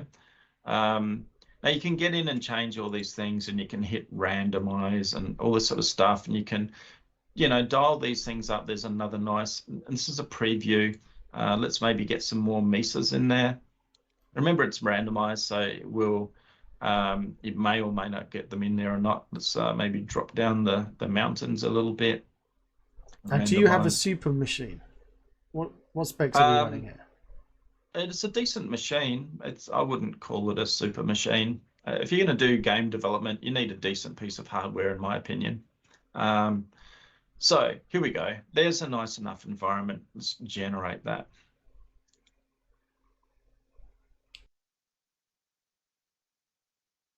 It's like I get asked all the time, what's the performance like? Well, it depends what you're doing. If you put more stuff into your scene, then the performance is going to be slower. If you put less stuff in, it's going to be faster. All right, so we've generated our little environment here. Doop-a-doop. And one of the things that Gaia does, and why this thing seems to take a bit of time, is that actually in the Gaia user data makes a copy of all the original setups, so that if you want to tweak something, you can tweak it without breaking the defaults that all come with Gaia. So there we go. We've created a little terrain here. And I'll just quickly show you this concept, this technique that we were talking about. So I'm going to go into Gaia Manager, and I'm going to go into Advanced. The Advanced tool's got lots of cool things. And let's go and have a look at our tools here. And mask maps. You can actually export masks from here as well. It's very powerful if you want to feed them into different shaders and different systems. Scanner is a pretty cool thing. You can actually use that to turn images and other meshes into stamps so that you can use them in Gaia. But the thing I want to go to is the terrain mesh exporter. So I'm just going to pop that out the road for the moment. And you can choose different styles of export here. So OBJ files, meshes, low poly, imposters, meshes and imposters, low poly and low poly imposters. So if How you have got, I not seen that? I've not noticed that before. The imposters bit? No way. yeah, so it's basically it's a huge amount of stuff inside of Gaia if you just poke around a bit. So let's convert it to I think it's an OBJ file, and you can actually go in, depending on what setting you choose also, and customize how it actually does it, and then amount of compression and so on. Let's maybe it's to mesh. You can make multiple LODs. You can actually change the mesh resolution. So it's been a while since I've done this. I think that's the right setting. Now, I don't want a fully detailed mesh because I want this to be lightweight and in the background. So let's make it, say, a quarter.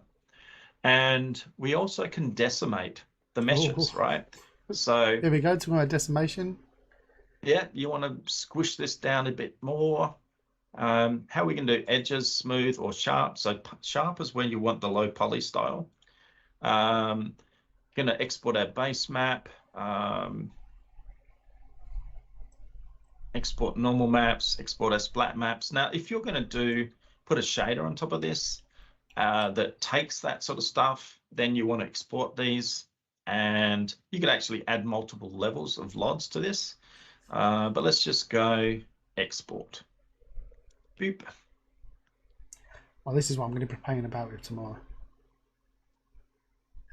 I feel like a fool not knowing that all these settings in here. Bruh, we Clicking on the plus supposedly know sign. each other, but I don't. perhaps Well, not that that's well. the thing. Do you know what? I don't click on the plus buttons. Yeah, no, So that's too many buttons. I always just saw it as the export OBJ. So if we look under our Gaia terrains, you'll see our original. Let's just pop that out. So not just me. Here's our, It's not just me. Other people saying I never knew these settings were there either. Thank you, chat.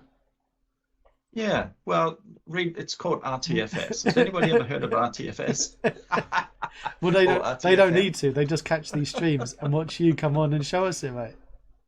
All right. So look at that. There's our original Gaia terrains been hidden, and here's our new one. All right. And there were no trees, but if you actually have trees and stuff, it'll pull them out of the terrain and turn them into prefabs. So you'll preserve your trees as well. But I should be able to, and I think I've got it the right way. So let's see this. Oh, Just chat asking, are the low poly settings only for Gaia Pro 2021? I think that this is in Gaia 2021 as well. But I can't remember, and it's been a long time since I've looked. So let's go to terrain exports. Wow. Teams is telling us we've got 5 minutes left. Ah, shit. And then we could just start the stream, the call again, I think. Yeah. That'll be interesting. Hopefully it doesn't cut us off. If you do it with Zoom, it will actually cut you off. Hang on, let me just see if I can extend the meeting. See if this will work. Excuse me. But yeah. Anyway, hiding the Teams chat. I don't want to sort of, keep waffling on for too long. So for the next Gaia release, just demonstrate all features of Gaia. That's it. Yeah, well, that's the thing. There's just so much you can do. I've extended the meeting in Teams. I don't know if that will actually, or in Outlook. Hopefully that'll just make it work. Do you think that their tech will just work? Yeah, because Microsoft are wonderful. Yeah, I can switch back to my screen now. There you go.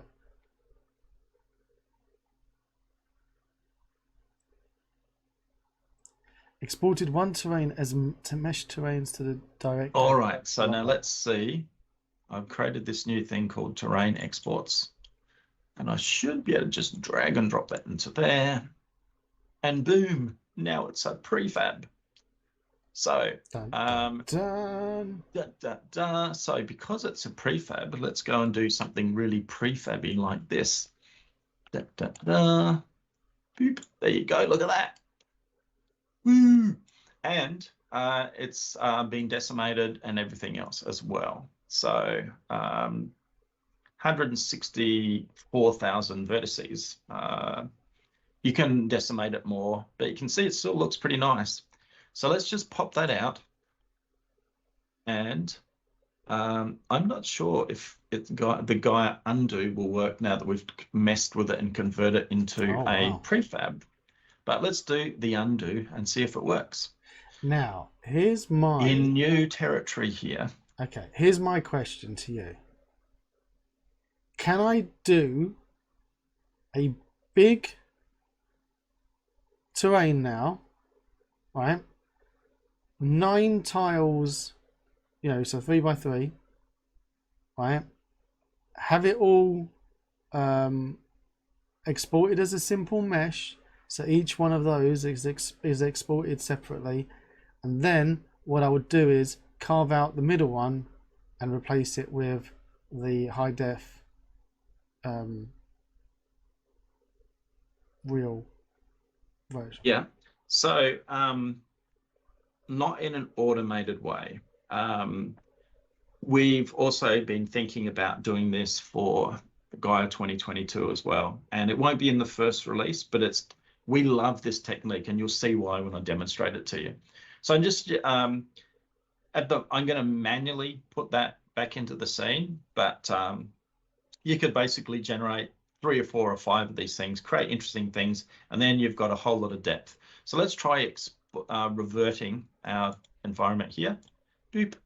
And here we go. We're back to our Unity terrain and everything is all hunky-dory. How cool is that? Right, so now... Magic undo. Magic undo. Yes, everybody loves a magic undo. It helps us undo our sins. One thing, a suggestion for people out there, when you are doing installing new assets, when you're doing heavy lifting, you should always be using source control with your game, right? When you're going to try something new and kind of risky, don't be the person that comes to us and says, oh, my scene's all broken. Well, you know, did you follow basic development discipline and have, you know, source control and backups and all this sort of stuff? No. Well, then why are you angry at us? Are you aiming this particularly at me? You know, if the shoe fits. All right, so now let's go in and going to create our runtime. Okay, as you go in and do that, Jaw says, I'm guessing the Gaia Pro imposter scene generation is more streamlined than imposterizing terrains yourself with amplify imposters and then creating LODs with them. Yes, basically you can set up all the LODs automatically, and it'll just, and you know, I'm only just doing this in one small terrain, but it'll do it in bigger terrains. Now we currently have an issue with the way that we've implemented it, and it's kind of a self-inflicted dumb wound. But if you've got a really large environment like 25, 30 terrains, whatever, this export process, it doesn't take a breath between terrains. So it builds up this memory thing and eventually you run out of memory. We will fix that. It's high on our list. So basically on smaller environments, it works fine, right? Because you've got plenty of memory in your computer. But when you start to build the big environments, it's a limitation currently that we don't free memory between each terrain. So eventually, you know, it's self-inflicted wounds. We will fix that. All right, so I'm going to add some Insta Lovely. Yeah. Jill says, boom. Joke's on you, I've got 64 gig of RAM just for Unity. I thought 32 gig was a lot when on my computer until I realized I need more than 32 when I'm doing Unity stuff.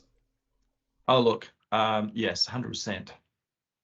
All right, so we've just added in our skies and water, and Interestingly, the really cool thing I wanted to show you, it's done it automatically, which is annoying. Automagically, you mean? Automagically, yes.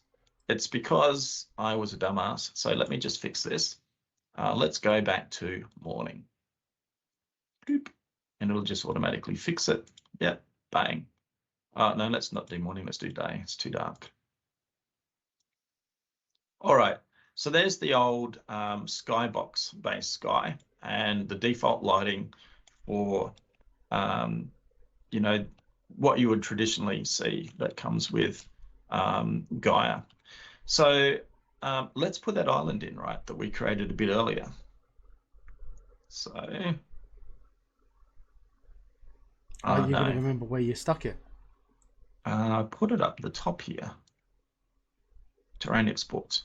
Look at that. Ah, it's Isn't that flying awesome? in the sky. Niet. So, whoosh. Oh, look at that.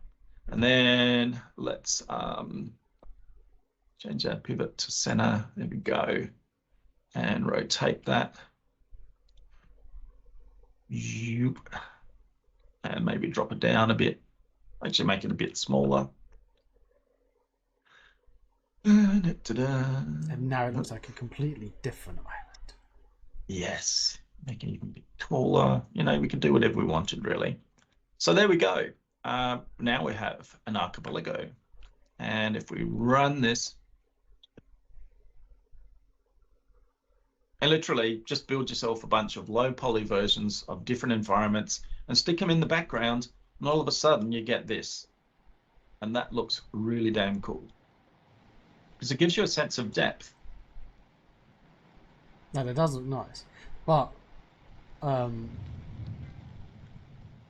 have you, when we're talking about the imposter and all that stuff, would that be better off as an imposter at that stage? Well, there's no special shader, right? It's just an object sitting in the distance.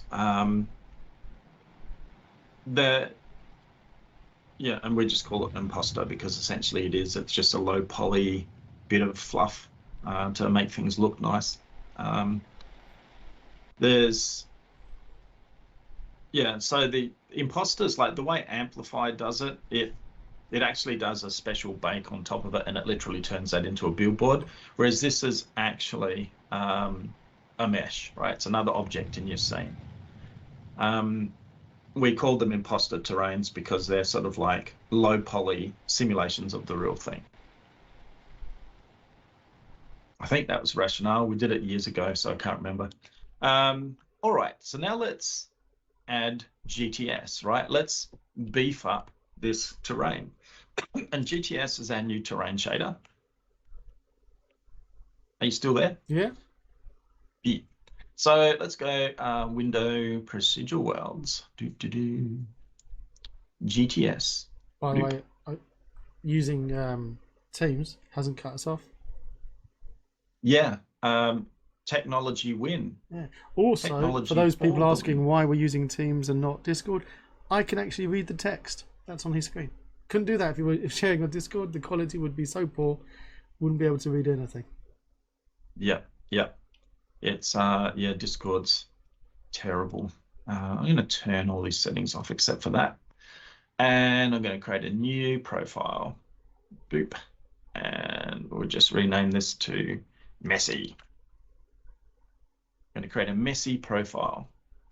All right, so this is GTS, and GTS is our new terrain shader, and it's lovely. So anybody who's ever done anything with standard old Unity terrain rendering, we've gone to a lot of effort to try and reduce things like tiling on our textures, so that's not too bad anyway.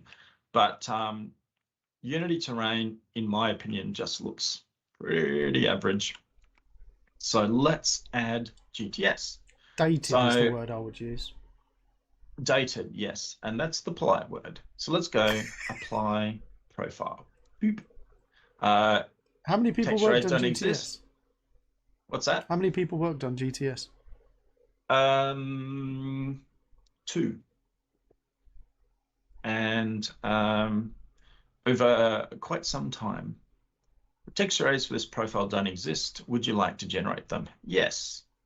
Now, you're not going to get we actually turn on detail, so you will get an instant boost. But let's just do that. So it's basically, it uses texture arrays because that's a more efficient way of passing full PBR texture sets to the GPU.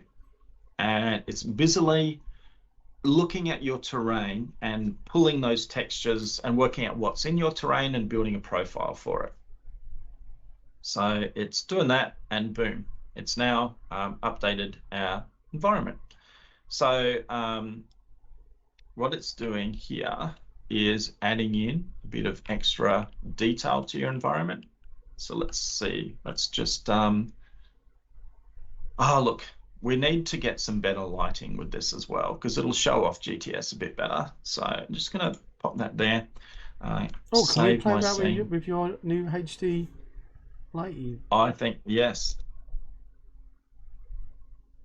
Now, Sengoku being cheeky in chat, but he's got a point, because one of the things that people love about Gaia is that it doesn't matter what you want to use. You could use microsplat, you could use CTS in the past, or now GTS, and there's also, as we keep on forgetting the name of it, the oh my god, RTP.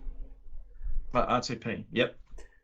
Which was the granddaddy of all of these new terrain shaders for Unity. So, yeah, that you use whatever you want to use. But which does pose a question, like for me to you, is that when CTS stops, didn't you feel like, oh great, now we don't have to worry about supporting our own custom shaders, and we can put a pin in that and not worry about it?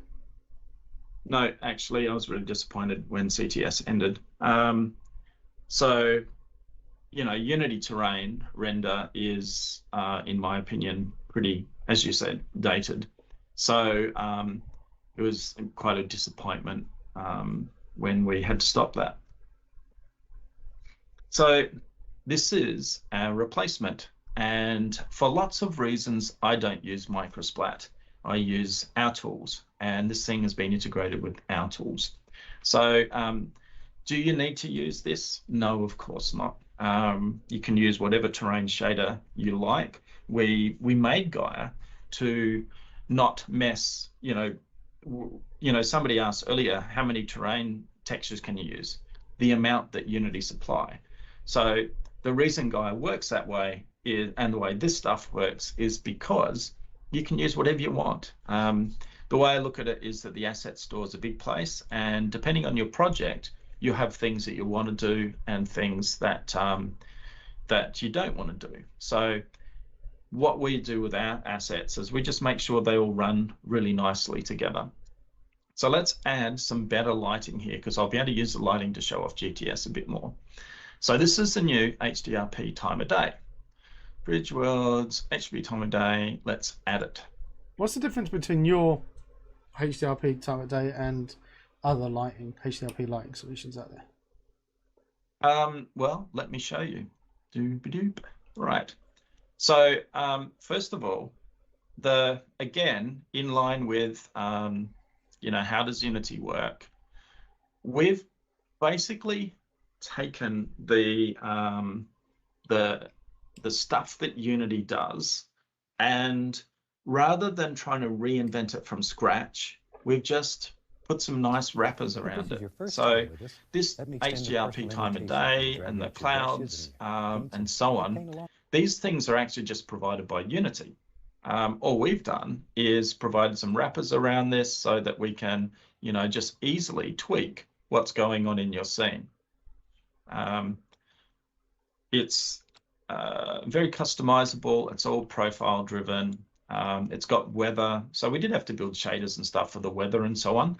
But what we really liked about the new HDRP was the fact that now you've got these awesome cloud systems. And, what we've done here, let's just drop this down a bit. So, And while you're doing that, we just got raided by Pseudokid. Thank you for the raid. You coming in just as Adam from Procedural Worlds is showing off his beautiful HDRP time of day lighting system for Unity. And yes, this is Unity. It's not Unreal. Unity can look pretty. It is true. Yeah, Unity looks stunning. Don't believe what people write on the toilet walls, even if that person's me in the past, because HDRP is not what it once was. It's now lovely. So yeah. Yeah. In fact, I'm going to show you what's coming. Hang on. Oh, can't see that. okay. And I'm going to I just have to find it. Oh, and as you're doing that, we're getting raided also by Royal Flush is coming in. Bridge, tunnel. So, Royal Flush, thank you for the raid. We are playing about with Adam from Procedural Worlds. He's doing procedural magic. Currently, over on the Unity Asset Store, there is a mega bundle, exclamation mark FOC bundle in chat. There's 2 days left to go. And all of the Procedural World assets are also on a 50% sale. And last week I was going to have Adam on, but my son was not feeling well. So rather than having a 6-year-old vomiting all over the stream, we decided to postpone a week. And just as well, because we're able now to play about with loads of funky, cool stuff. So this image that I'm showing you here. And go back over now that you've not shown the things that are going to get you in trouble. Yep. So is that coming through yet? Yeah. Yeah. So this image here, this is Unity 2022.2. Look at the improvement in the lighting of the clouds in the sky at the time of day there. So because we're building on top of what Unity's doing, and we're just basically automating the setup of all of this stuff in your scene, then as Unity improves these systems for HDRP, the render you're going to get is improving as well. And look at that, that's just stunning. And there's different versions of HDRP on that, so there's yes. Which ones is this going to work with? This currently works with 2021.3 and above. And what we tend to do is we add features and they sort of unlock depending on the Unity version you've got.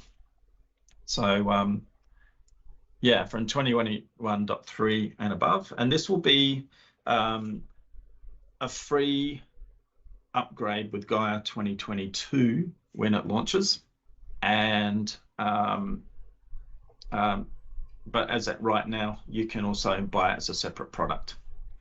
There is a lot of stuff going on in terms of the configuration of this thing. So you can do things like set up a reflection probes. You can really tweak the quality of the lighting in here, and it can make quite a profound difference to the render. You know, you've got the different sort of time of day cloud types. You notice this little yellow duvalaka here? Yes. So there's a lot of curves, right? So these curves, to my mind, are pretty much impossible to understand what the hell's going on and to tweak. But now we actually visualize in this thing where you are in the time of day. Oh, that's nice. Yeah. So that means you can go, yeah, I don't quite like the light at this time of day. So I'll get in and change, you know, my clouds and how they actually are set up in my scene for this time of day. Can I ask you a really cheeky question that you're probably going to go, Messi, I hate you. But what about the month affecting the time of day, you know, seasons that you're in, and also the hemisphere that you're in? So realistic time of day, in other words. Yeah. We have talked about it, and the specific guy who's working on it is brilliant in many ways, but it's something that we want to add. It's just in this initial release, we don't have it yet. So it is a cheeky question, but we're okay with that, right? It's a question that I want to have features in it.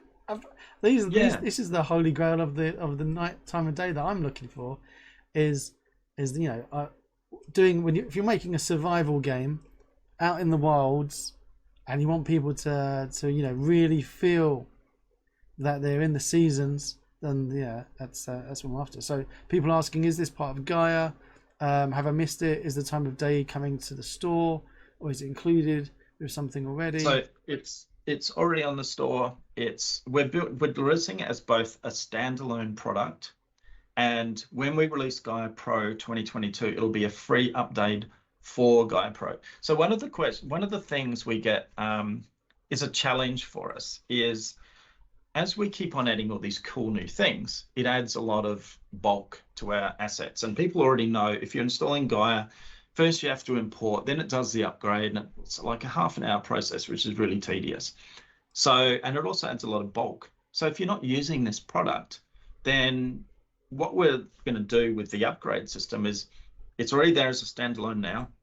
When Gaia 2022 releases, it will be a free upgrade for Gaia 2022 users. Nice. And that way you can use it standalone because it works beautifully all by itself, but you can also use it with Gaia.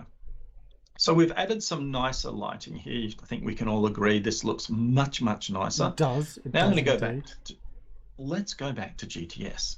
So I'll go Window, Procedural Worlds, GDS Manager. All right. So we've really not turned much of GTS on yet. So let's do some stuff. We've got our detail settings. If I turn that off, bloop, notice how we've just added all this extra detail into the terrain. Oh, yeah. All right, let's go and tweak this. So we have this concept of near and far, because sometimes what you want to do in the distance is at a different tiling level than what you want to do up close. So let's just change our tiling here. So you can see how we've just injected this detail into the terrain. And if we turn that off, it's kind of profound, isn't it? Once you know it's there, it's just transformed the visual render of our terrain. Just that one thing. And then you can change the strength of it. Actually, I'm changing the far strength, so you see it popping in the distance. And, we can change our near strength. Obviously, a lot of these things, it's a visual, it's a bit of something to catch the light and to make your environment look interesting. That's pretty cool. Now, let's add some geo. Bloop. Oh. All right. We have just transferred our environment to something completely different. And geo is interesting because our eye naturally follows lines, right? These are essentially like the height lines on a map.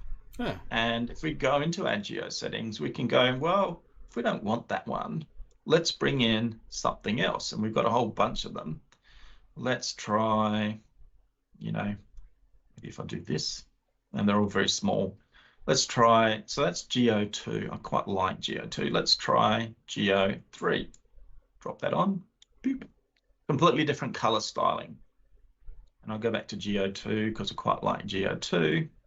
Well, that's the normal. Oops. Oh, drag the normal in. Let's see it explode. Yeah, let's see it explode. Oh, no. All right, I'll just chuck the normal in. Let's see it explode. Oh, I your like system that. sucks. I like you that. Suck. Your system sucks. Do you know what? It doesn't work. That looks nice. It does not. It actually looks pretty nice. If you got a, there are actually places in South Australia, which is the part of Australia I grew up in, where there are these clay pans, and outback Australia. This is not actually, it's not. It's interesting, isn't it? Anyway, let's go back to this is Mars. Yeah, it works for Mars. Oops, that's cool. The right one in there. Okay. Now there's some interesting things we're doing with Geo. First of all, obviously you can dial it up or down, but you notice we've also got this normal strength. So we can actually just mix in a bit of the normal map to still give you this sense of something's going on in your terrain. And then you can change the scale. and you can change the offset, so move it up and down until you get it just the way you like it. Now the way I like geo is to be very subtle with it, and then of course in the far distance, if we go over to our little bit of mountain here, now we'll actually dial up that near strength again, because now we're near to the mountain. Let's change our offset a bit, lift that up a bit, maybe yeah, let's say that's what we wanted. But now we don't want it in the grass, right? We just want it really up in our mountain. Yeah. Let's even go around here a bit more.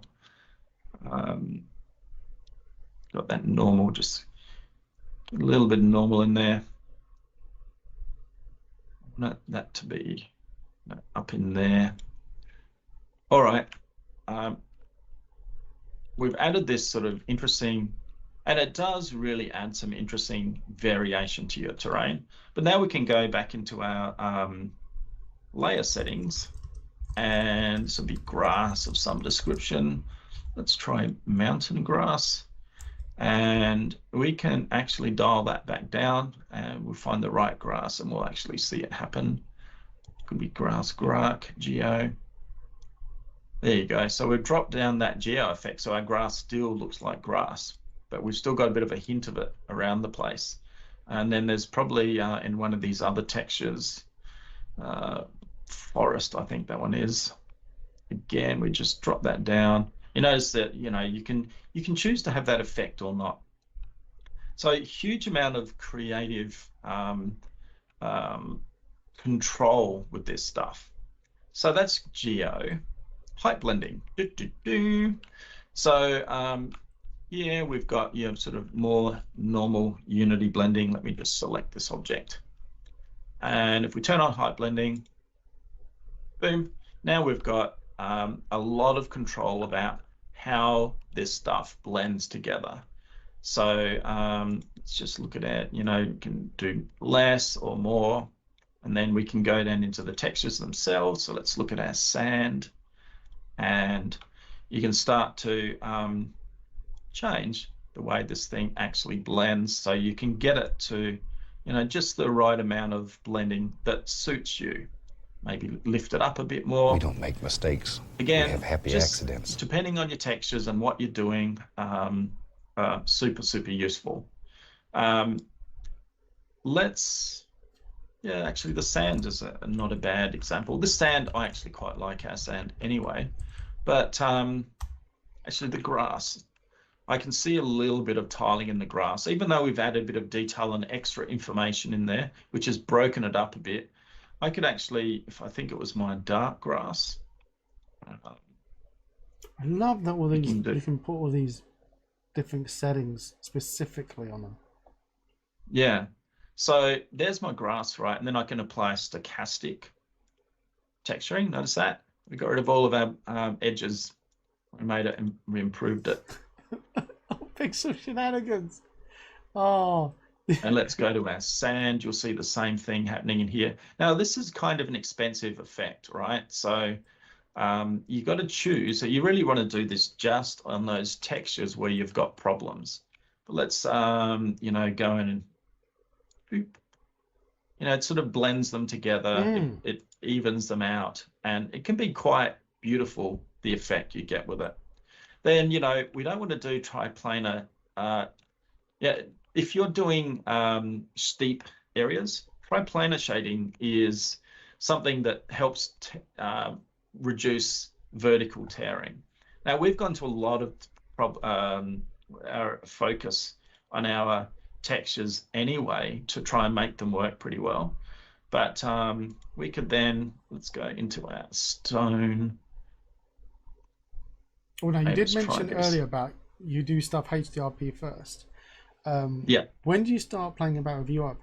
So we've got URP users in chat. Any more love coming for URP users, they ask?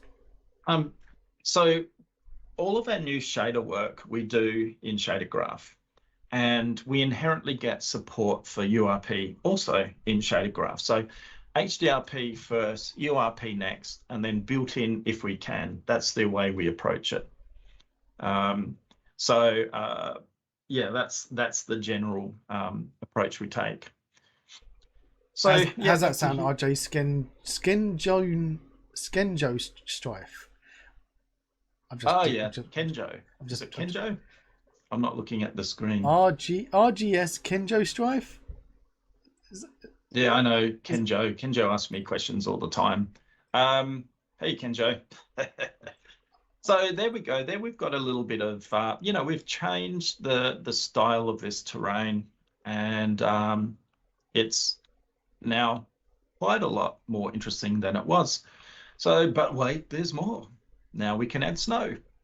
Let's add some snow. Just as long as you don't say, can you guess what it is yet? Because you've already been compared to someone. And then change that blend range. You can add in snow to your environment, and that's pretty cool as well. And is GTS suitable for built-in then? Yes, it runs in built-in as well. We can add rain as well. Somebody asked us when we first launched this, do you support rain? And we went, no, but we should. And now we have, and it's only about a week and a bit old. So you can actually change the impact of rain.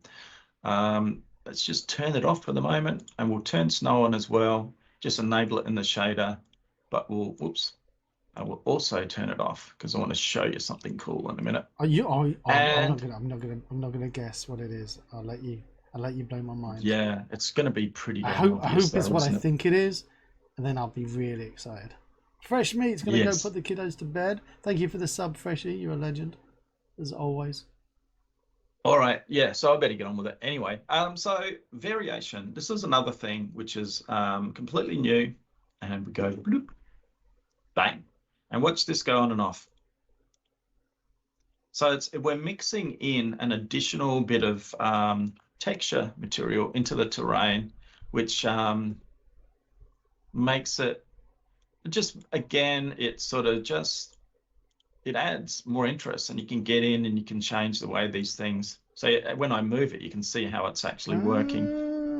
Yeah. And it just adds a little bit more variation because, that's kind of the way it works in the real world, right? The terrain, the environment is never just flat. It's always something going on. Now we've got somebody wanting to jump in and open his wallet. And he says, if I subscribe on Canopy, $117 for the first 3 months, then $39 a month, and I unsubscribe at any point, do I need to resubscribe for 3 months again, like the 3-month block? Because he's already done the 3 months. I am actually not sure. The idea is that you don't go and get our stuff for next to nothing. You actually support us by subscribing for the full year, right? Because you actually get all this stuff way cheaper through subscription. But obviously in this day and age, money being...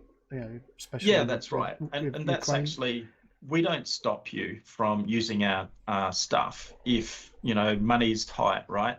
So you can grab it for it's $39 a month, gives you everything that we've got that's in the in fact there's more stuff on Canopy than there is in the asset store, plus we get new releases, early access, all that sort of stuff in Canopy. So you can grab it all for $117, which is 3 months. And then the idea is you keep subscribing for $39 a month, and then that's like all of our stuff being on sale all the time because it's less than 50% of what it's worth on the asset store. And we update stuff all the time. So your subscription is getting more and more valuable as we add more stuff. So yes, you can unsubscribe. We would ask you to try and do the right thing. But of course, we also know that things, particularly at the moment, are a little bit uncertain and quite tight. Yeah, so if somebody was in did the 3-month block, then had to stop, after 4 or 5 months, they had to stop for a few months and then come back.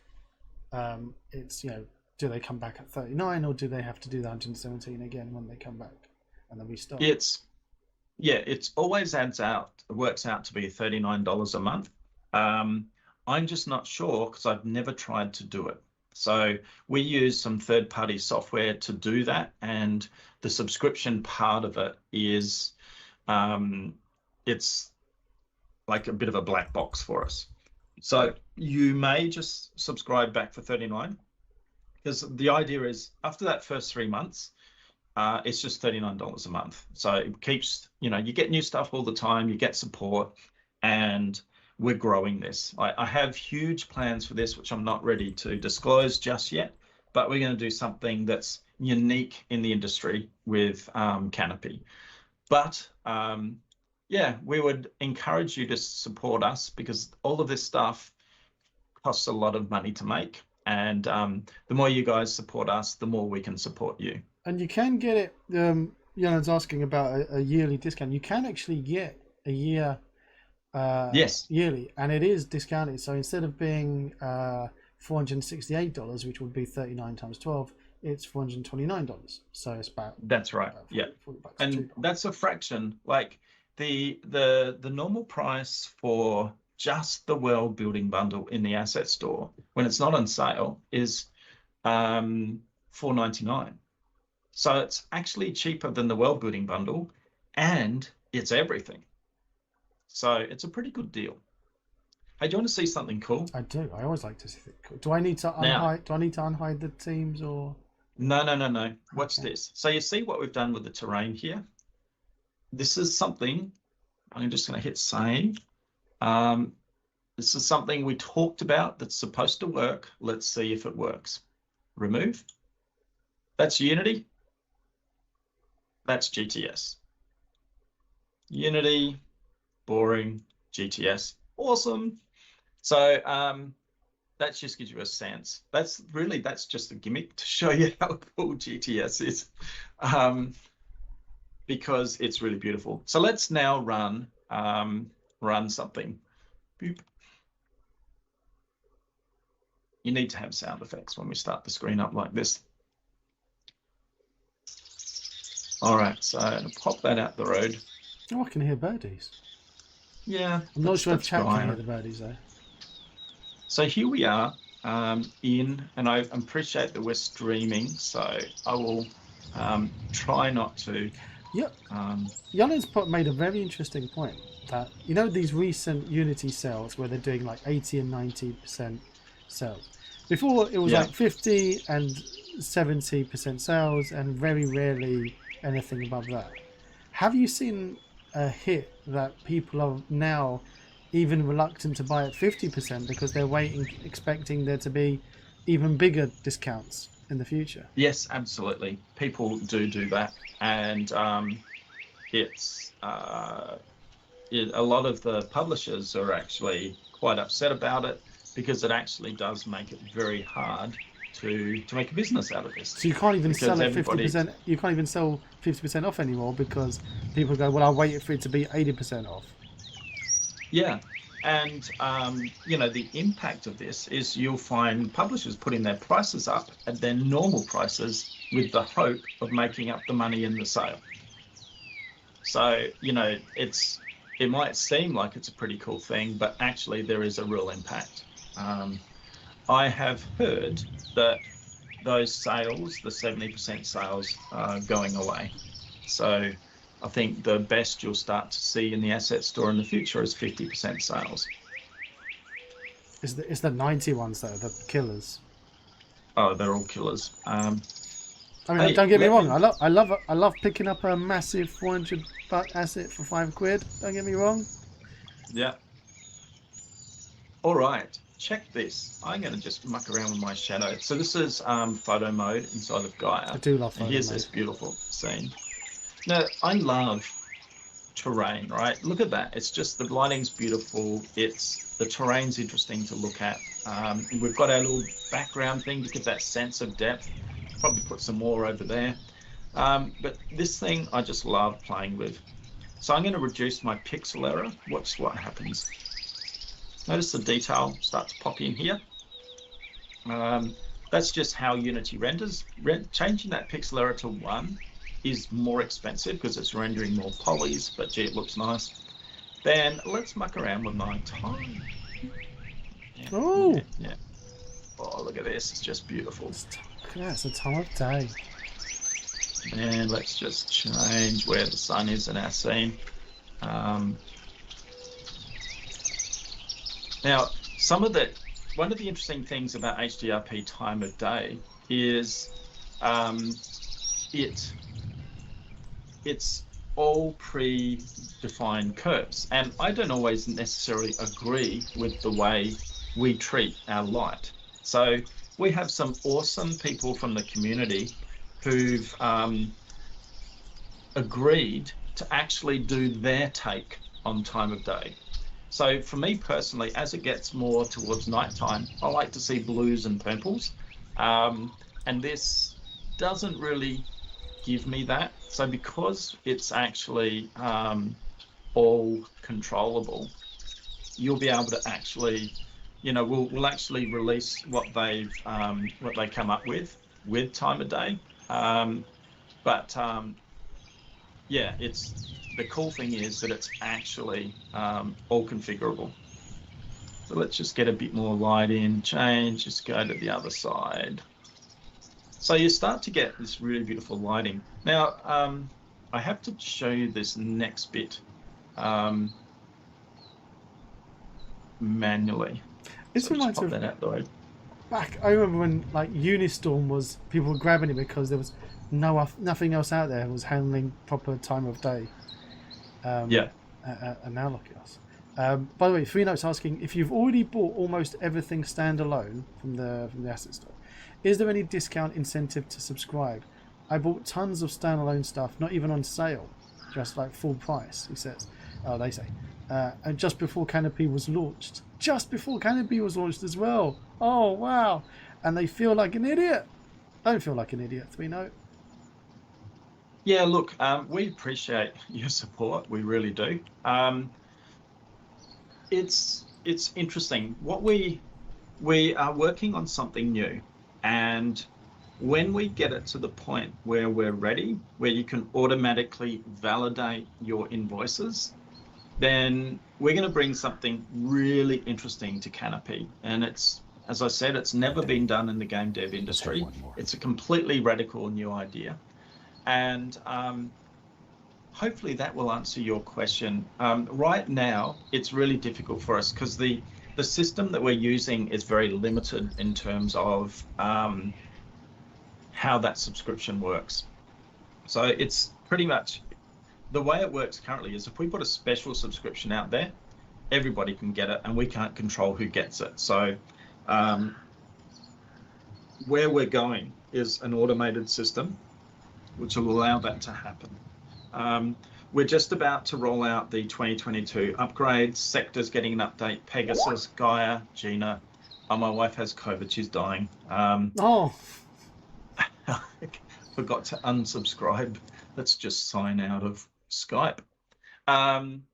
Actually, two of my sons have COVID as well. It's been the COVID family this week. I've been hiding downstairs and managed to avoid it. So yeah, we do plan to bring something which will be our way of saying thank you to everybody. It's just not quite ready yet. Oh, I wanted to show you this. Show us, and I hope that hope they'll feel better soon. Yeah, just got over COVID as well. I thought nobody had COVID in Australia. It's actually going nuts here. One of our other, 2 of our guys have had it in the last, month. All right, so check this. Let's start some rain. Rain! And I don't know if this will come through very nicely. I can hear the rain. What's actually happening is the rain effect on the terrain is kicking in, snow and the fog. Let's just get down towards the terrain here. There we go. So we've got, the water happening on our terrain, a bit of lightning and thunder. I love that I can barely hear you over the rain. Oh yeah. Can everyone in chat hear the rain? There you go. I just stopped it. Chat, could you hear the rain? That was great. Why'd you stop it? I was loving that. It's beautiful, isn't it? But wait, there's more. Let's start the snow. Yeah, chat could hear the rain as well.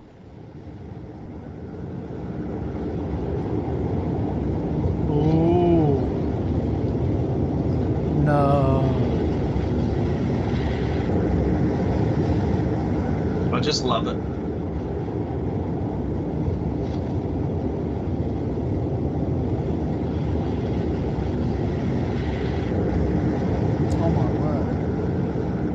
Oh, 3 Note wants. You've made 3 Note want to subscribe today by coming onto the stream. There you go. Don't forget 3 Note. Click on my link, my Canopy link, so I can justify to Adam that actually somebody clicks on my link. Yeah. Use Messi's link. And now we've got a sandstorm. We've got a sandstorm coming in. So not just snow and rain, but sand as well. Oh my! I see the sandstorm's awesome. For me, when I was doing my, where was this when I need my Wild West game? I need to this would revive be it. perfect for your Wild West game. I'm going to have to revive it now that HDRP is actually usable. Vino's asking, will the discount innovations apply retrospectively? That's interesting. What's that? You know, this super secret updates that you're going to be pushing out.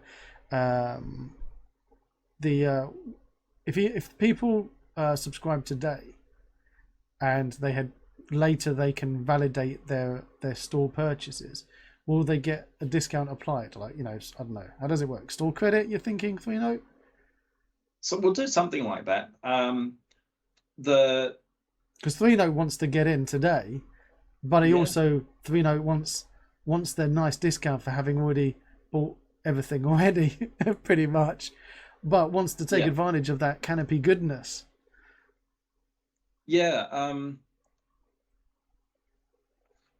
I'm reluctant to say the exact details because we're still working them out. There's actually quite a bit of engineering going on in the background. Things like integrating into Unity systems, integrating into the system that does Canopy, automating a bunch of things. We will do something. I'm not 100% sure what it is yet. When we do stuff, we generally always try and think and be fair. And we go, the approach we take is, if we do something that's a lot of heavy lifting, then we'll charge for it. If we do something that's easy, then we just switch it on. We don't usually try to charge for it. So I can't give you an exact answer because we're still working it out, and I don't want you to be angry at me if we change our mind. So that's why I'm being a bit wishy-washy. It's just because we haven't 100% worked it out. But I can assure you there is work being done on this right now, and it's the few people I've spoken to about it, I've gone, oh my God, that's a cracking idea. And this idea, when we get it to the point where I want it to be, will make our stuff much more approachable to a much wider range of people. So I'm sorry for being so obscure. Sorry/not sorry. Hashtag not sorry. The thing is, they won't be angry at all. They appreciate the approach very much, and thank you. So that's awesome. So going about your global snow, your snow. There was a global snow was one of the things that you curated and put into the bundle. But as a 3 Note, who was asking, Google was asking, is the snow that you were just showing, are those particle effects part of the global snow, or they're yours? And Josh says they're your own particle. Yeah. Now that's right. Because you've curated and you put global snow in there, is that because it's working, or it's compatible with your day-night? No. It's just because it's a really nice asset. HDRP Time of Day literally launched days before the sale, and we didn't take stuff out just because it was competitive with our stuff. And that goes in line with the whole, the Unity ecosystem is a big place. And, the interesting thing is that most of the people that use Unity are hobbyists. So you go and buy stuff, right? And you try it out, and then you go and buy something else and you try that out. And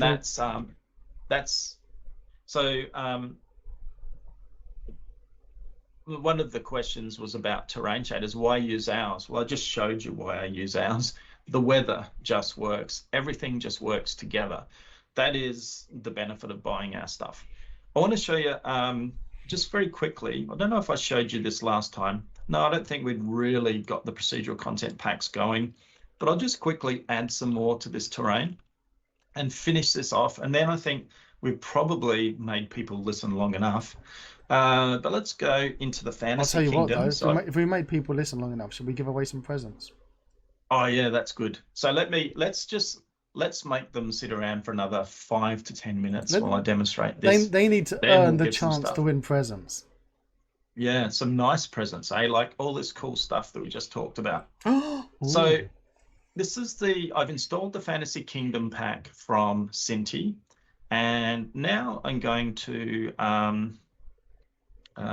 let's spawn in some Gina spawners, dynamic buildings. Let's spawn in a castle. So let's find a spot for our castle. Let's do it at the top of the hill. Boom. So I'm going to go here. I'm going to drop my castle spawner. And we're going to point it in the right direction. This is something that Gina does, which I really dislike, and I thought it had been fixed. I'm just going to pop back and so you can see the actual spawner here. I'm using a pre-release version of Gina. So here we've got our castle, and just open this out a bit. Gina is an incredibly powerful. I love that you say there's a thing that you don't like. It's yours. You control it.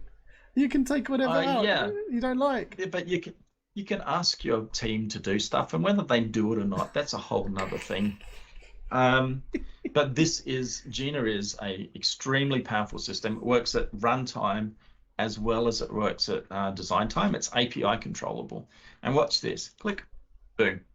So what we've just done is we've spawned in a Cinti building, right? And it's been procedurally assembled. Now I'm going to hit Control Shift and I to iterate. And if I zoom back a bit, you'll be able to see what it's doing. Boop. No. So you can see every single time we iterate, we're getting a different castle. And these have been set up so that internally you can run around, all the rooms connect to each other. We don't have in this particular pack, we haven't done all the interiors. But let's say I like that castle. What Gina's actually done is, it's actually broken this down into all of the different pieces. If I click on that and select my little tool here, and there we go. Right, there is a working castle. Then let's add some walls. Let's do it. Mr. Thunderstop saying, can I make my randomized runtime levels in Gina? You absolutely can.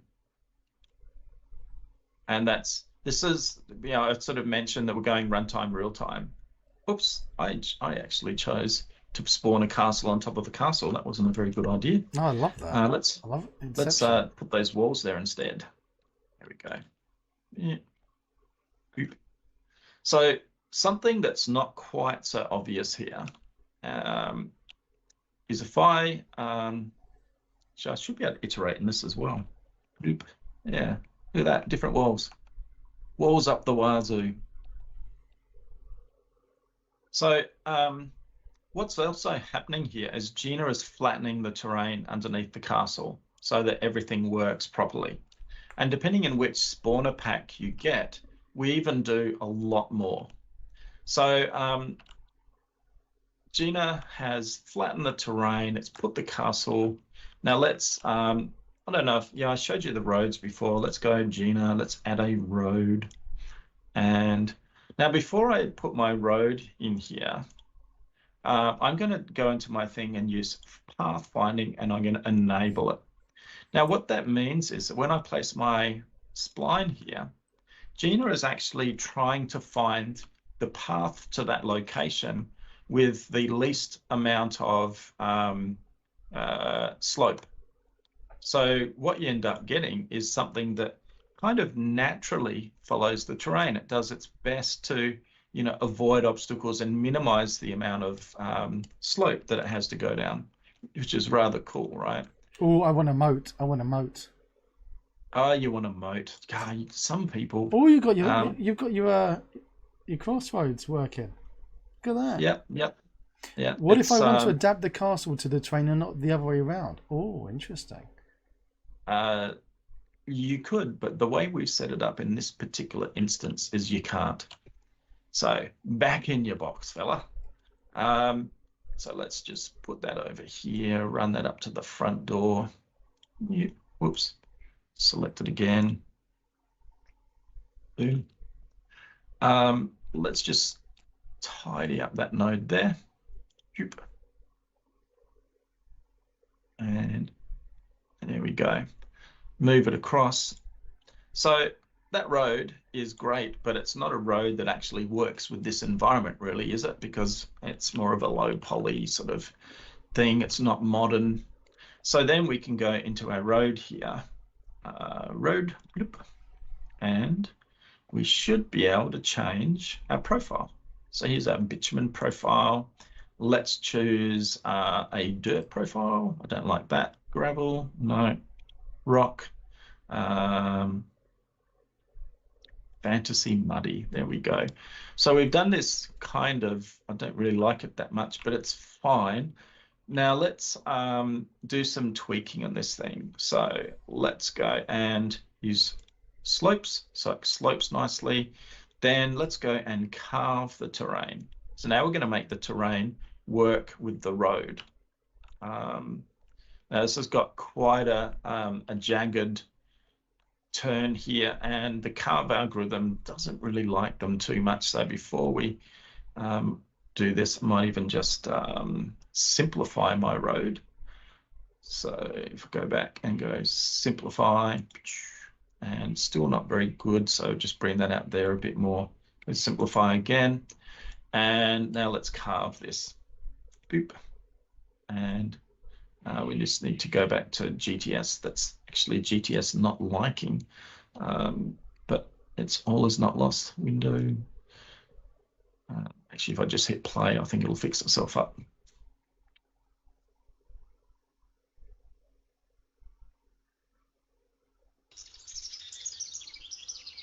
So we put this in, we've now got our nice little road here with intersections, and it's shaped the terrain to the road. Doesn't always do a perfect job, so then, those sorts of scenarios you can just get in with your paintbrush on your terrain there and give it a bit of a smooth. This particular version, it's always interesting to see where stuff is at. Yeah, and just smooth that out, and there we go. It's all fixed. All right, it can do a lot more than that. I think I'll just finish this scene off with a Gaia spawn, and where have they gone? Oh, you're not going to give me my moat? Oh, you wanted a moat. All right, let's try a moat. Because he's got a bridge. He's got a drawbridge. Yeah, so let's add a river. I think this is the one we use. So click. Oh, we've got 5 minutes left, everyone. All right, so I have to go very fast, and we need to do prizes. I'll go very fast. Just wait for Unity to catch up with us. Doing something random like it does. So what presents have we got to give away then? All right, we've got some HDRP time of days, and we've got some GTSs. Do we have a good number of people on the thing? What always messes up? Let me go 41 to Twitch. What does Twitch say? 41. Yeah, that's a nice healthy number. Oh wow, what is Uni doing to us? All right, so let's give away a couple of copies of HDRP Time of Day and a couple of copies of GTS. Don't do your raffles yet. Hishem's gone straight in with the exclamation mark raffle. Not yet. I've got to start it off. I tell you what. All right, so remember to click the follow button, just like 3Note just did, because if you don't follow, you don't win. Also, don't forget to join the Discord, exclamation mark Discord in chat, somebody. I have this nasty suspicion that Unity has just crashed on me. Just in time. Just in Yeah. time. Let's do the raffle, and hopefully Let's have Unity one will more. stop doing Okay. whatever the hell it's doing and come back to us. All right. So do you wanna go to your Outlook and update the time for the call Oh, okay. Yep. while I do this? Right. So Yeah. gonna start the raffle. It's gonna do a first raffle for GTS, and then the second one for what's the official name of it? HDRP date. Time of day. Time of day. Right. That's Okay, I've just sent you the update. all right. The hell. Now, if you did work the same as you did last time, it should automatically do it. Okay, let's actually go to the page that has what we're talking about. So, there's Glyph Terrain Shader. There you go. Because It's like a glyph. It's a magic glyph, and your terrain goes woof. so earlier in chat, That was from our Warflash says friend. that it sounds odd hearing you say GTS as opposed to CTS. And then I said we don't talk about Bruno, but we do, because this is written from scratch. It's all new GTS, and it's currently a 50% sale. So if you have missed out in winning this, do not worry, because for the next couple of days at least, you can get it for 50% off of $39.99 instead of $79.99, which I know is not exactly 50%, but yeah, it's pretty close enough. The raffle pog, thank you. So do your exclamation mark raffles in chat. Don't forget, you need to be a follower. So click on that follow button. It's free, doesn't cost you a penny. And if you're feeling really generous, go over to YouTube and click on that subscribe button. All that magic, where you will catch a million other calls and chats and videos that I've done with the beautiful Adam Goodrich from Procedural Worlds, and possibly another 100 videos where I've reviewed and tried to even make some fun stuff with some Procedural Worlds assets in the past. And you too can do some fun things if you pop over to Canopy. There's a Canopy link in chat, and you get over to Canopy where you can download some things and help kickstart your projects. So there you go. GTS is really cool. Well done, says Unsubbutton. It is really cool. And that rain and snow really blew me away. Blew my socks off with the way that it works with the day and night. So, as Adam said, all that stuff kind of blends in together. So if you're using GTS and you're using the HDRP time of day system, well, it works perfectly, flawlessly, some would say, until Unity crashes. And then, Yeah. And that's kind of, I was going to show you the mode. So that's the problem. I asked for too much. Unity was like, no, you can't. Yeah, look, Unity basically went into some sort of infinite loop. I don't know if it was a bug in our river system. I'm using a pre-release version of Gina, and there are a couple of little issues in it. I don't know if it was us or Unity having a moment. So unfortunately, I can't show you the mode. I was going to just press spawn and Gaia, and then we fly through this amazing environment. And then I was like, yeah. I want to see more. I want to see more. Right. Coulda, shoulda, woulda, I know. didn't. There you go. Okay. So what are we doing? One copy of GTS or two? Did you say? 2 copies of GTS. 2 copies of GTS. So the first one. Do you want to do the drum roll or should I? You do the drum roll. You're so good at this. Oh, so professional. Winner is Alexa lights off. Alexa lights off. Is that real? You named yourself Alexa lights off. That's brilliant. You are talking to my Alexa at the moment. It's little blue lights going flash, flash, flash. That is awesome. What a great name. And you've spoken up, so you've claimed your prize. So you are real. The next winner is headphones one. You're not turning my lights off, says Yanan. We do need a drum roll command. We do need a drum roll command. The next winner is Lord Audrey. Do you know what? I haven't seen you in ages. What have you been up to? Lord Audrey, sir. Now, come over to !Discord, ping me on the Discord, make sure that your accounts are linked, and therefore you can verify that it is you and not somebody pretending to be you, as it's happened in the past. People have pretended to be the winner so they can get their prize, which is shocking. Shocking. Isn't it shocking, Adam? Yes. That's great. I was zoned out then. Right, so !Raffle to join the next one to win HDRP Time of Day. Which the video's gone back here. So also on a 50% off at the moment. So if you have failed to win this, then do not worry, because you can just pick it up for $29.99 on the Unity Asset Store. That is until end of day tomorrow, because the discount ends tomorrow. That's right, it ends tomorrow. Also, it's on a 50% sale is every single other thing that's from Procedural Worlds. And if you're wondering what they've got, well, I blinked my eyes and I opened them up again, and suddenly there was 3 times as many assets on the asset store as I last saw. Stella, your !Raffle has to be by itself, not spammed in one. There you go, Stella, you managed to do it. So yeah, it's not just Gaia, Gina, and Pegasus, and anymore. Now it's Scene Optimizer, GTS, all of these spawners, even a load of other stuff like stamps and these desert microbiome. I'm going to need to play about with this. Also, something that I'm going to need to do, by the way, Ancient Canyons looks beautiful. I'm going to have to pick that up and play about with that as well, is the Scene Optimizer that Adam showed us. If you missed the beginning of the stream, then spank yourself, because how could you do that? But do not worry, you can catch the VOD, and you will see what he spoke about, this Scene Optimizer, and he showed us a build that he's got.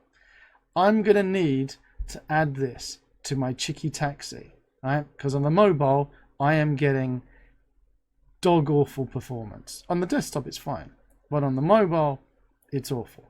So I'm going to have to see if Scene Optimizer is going to make my life messy. I want to say one more thing, and coming very, very soon is the next iteration of Flora, and we have largely re-engineered it.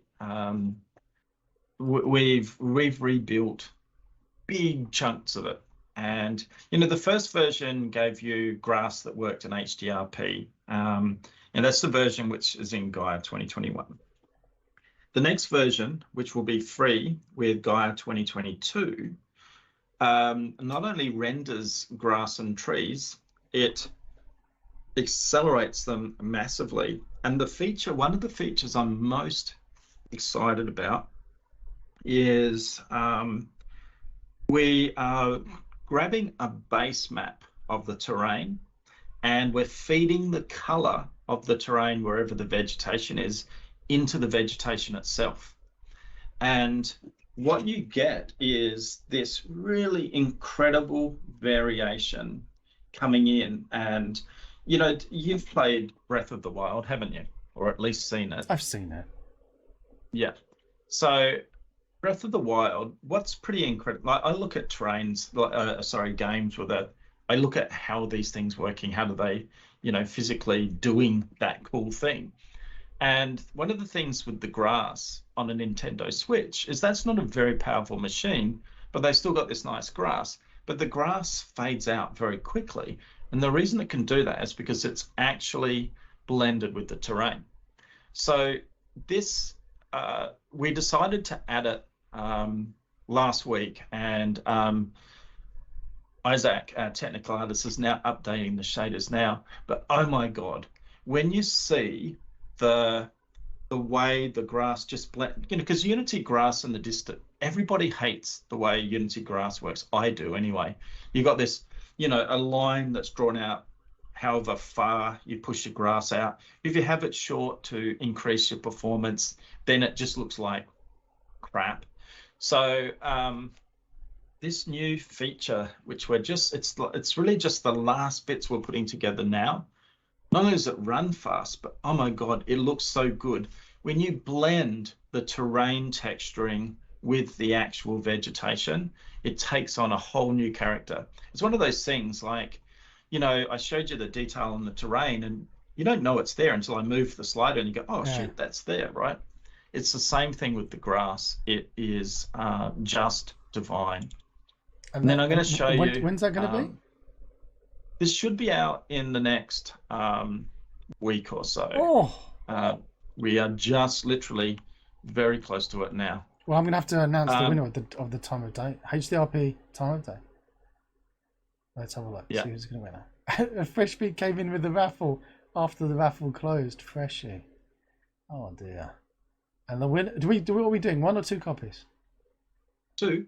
2 again? You're so generous. And then last thing, I want to show you some screenshots I took of Flora too. It's not with the new grass blending, but I'll show you the performance. Haishem was asking, when is the stream going to be available to watch? As soon as the stream finishes, you can watch it on Twitch immediately. It's live as soon as the VOD's over, and you've just won.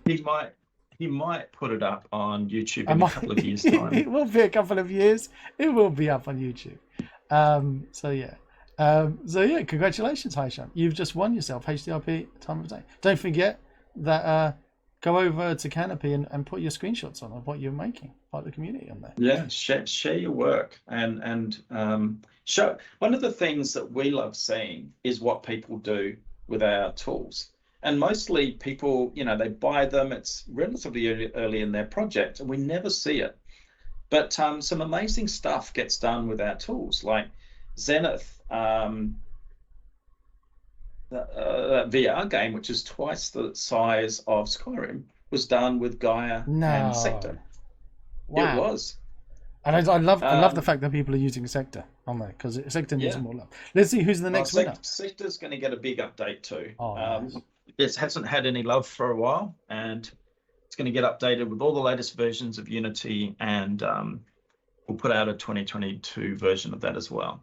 All right, the next winner is... share my screen for a second. You share your screen. Next winner is... Oh, I got to share my screen, yeah. Yeah, you stop sharing.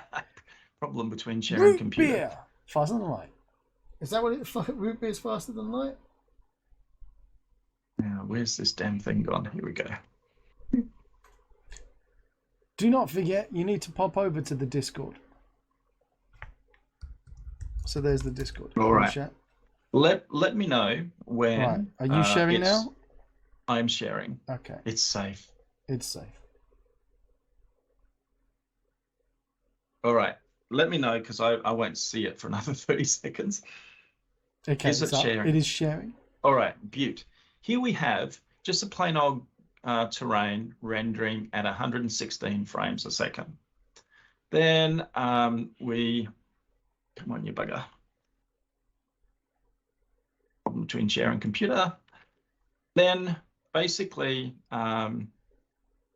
here it is with Unity rendering it, and it's rendering at 64 frames a second.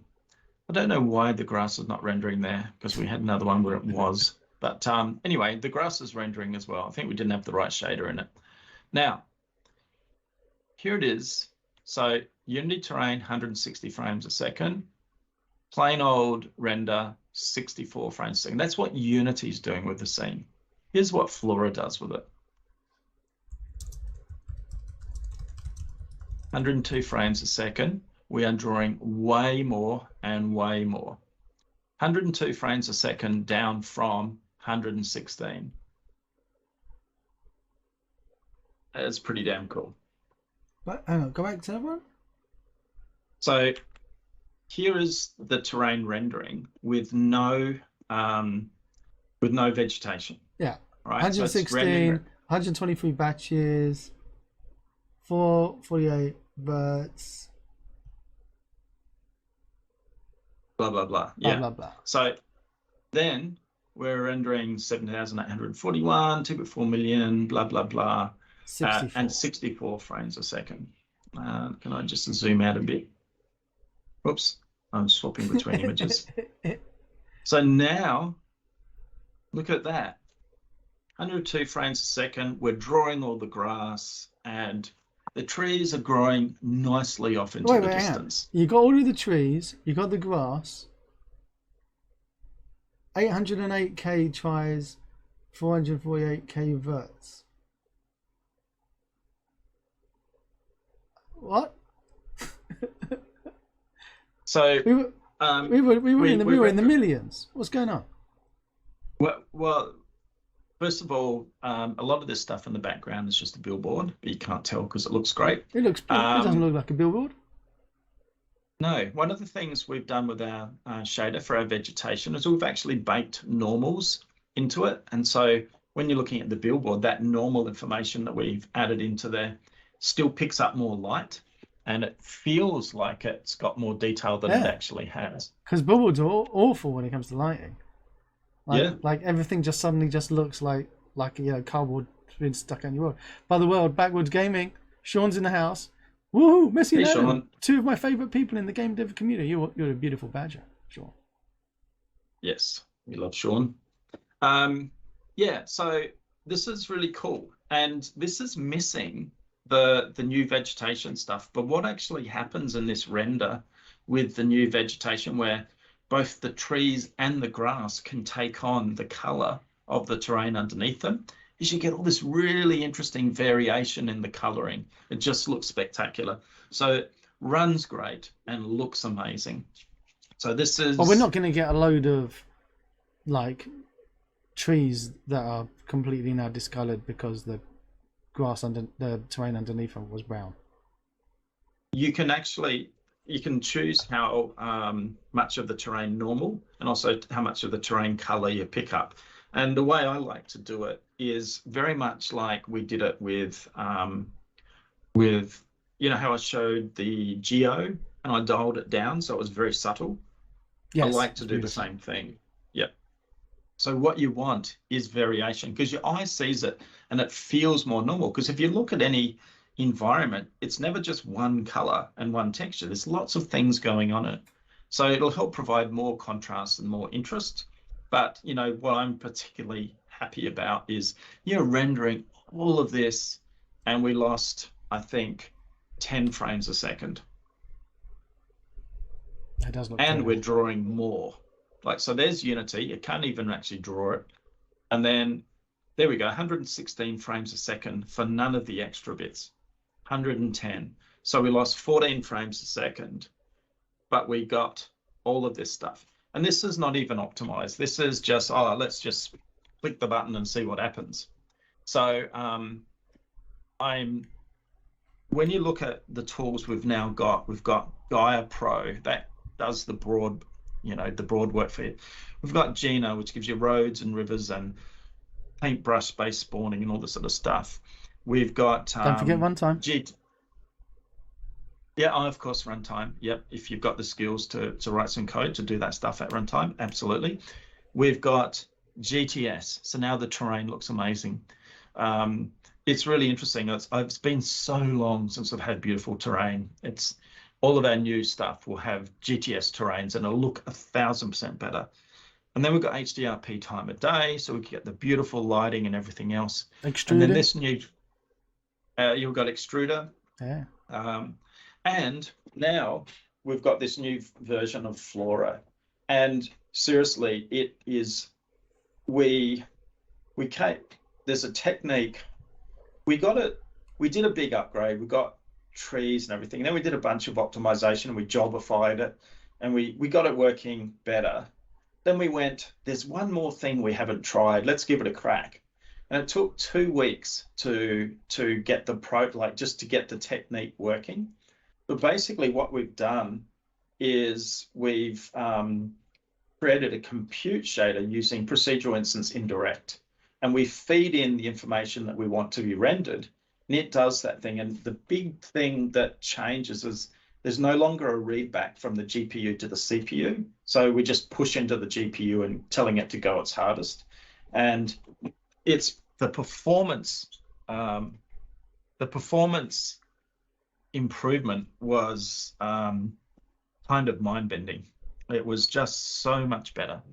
So the before we did that, we weren't really getting the performance benefit that we had hoped to get, but now this thing performs like crazy.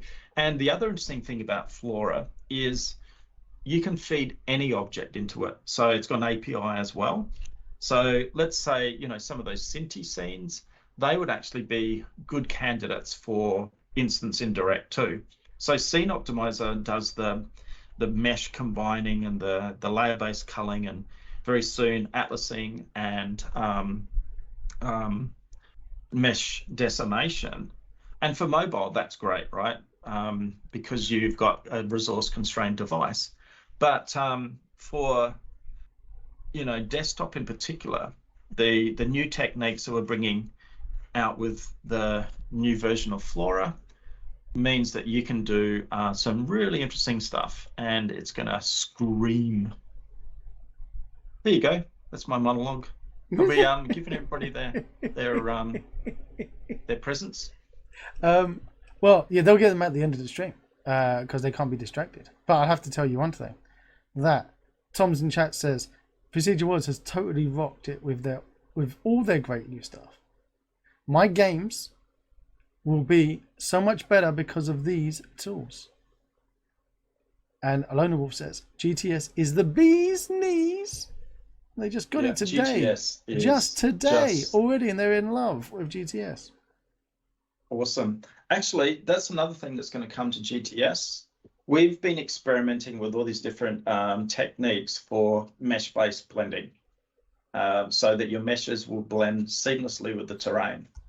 And the challenge is you've got to feed the data that's in the terrain up into the mesh so you can make the blend work properly and then have the shaders talk to each other. And we've got it working, but it's not performant enough yet. So we've got a bit of an idea, and it might take us a little while, but we're going to bring mesh blending to GTS as well. Oh. And that will be pretty damn awesome. I do want mesh blending. Actually, that's another thing. You know how I talked to you about we're feeding terrain colors up into the vegetation? Well, we've also modified our vegetation shaders. And so at the base of the tree, for example, at the moment it's still early prototype stage. And it won't take us long to get this right. But you can actually push the color of the terrain up into the base of the tree. So let's say your tree is on grass, then you can push a little bit of that color of the grass up into the tree. And depending on, you know, what the asset is and where it's placed, that could actually be a really, really cool technique it's like a poor man's mesh blending. I was about to say. But you know, it's a lot of the stuff that you do with your game, it's the subtlety that comes into it. And people don't know how you might have done it. They just look at it and go, wow, this looks amazing. Yeah, it's all the smoke and mirrors. Yeah.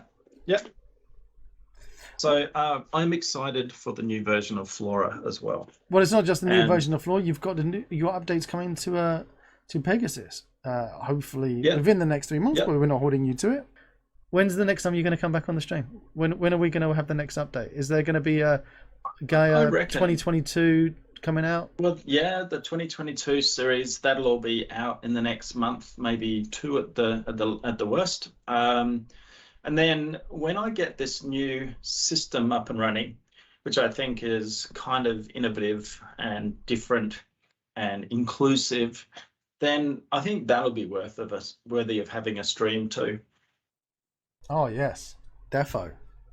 Indeed. But all the pieces are still being wired up together. It needs some special dark magic to make it work. Well, mate, talking about things I've got to stick on YouTube for dark magic, do you think then it would be worth my while to use your optimizer for my Cheeky Taxi mobile game? Is that a good use case? I would say so, yeah. Well, I think that's my next YouTube video is planned. There you go. Okay, mate. You have a great one. No, you have a great one. Thank you so much for coming on. All right. See ya. Take care, buddy. You too.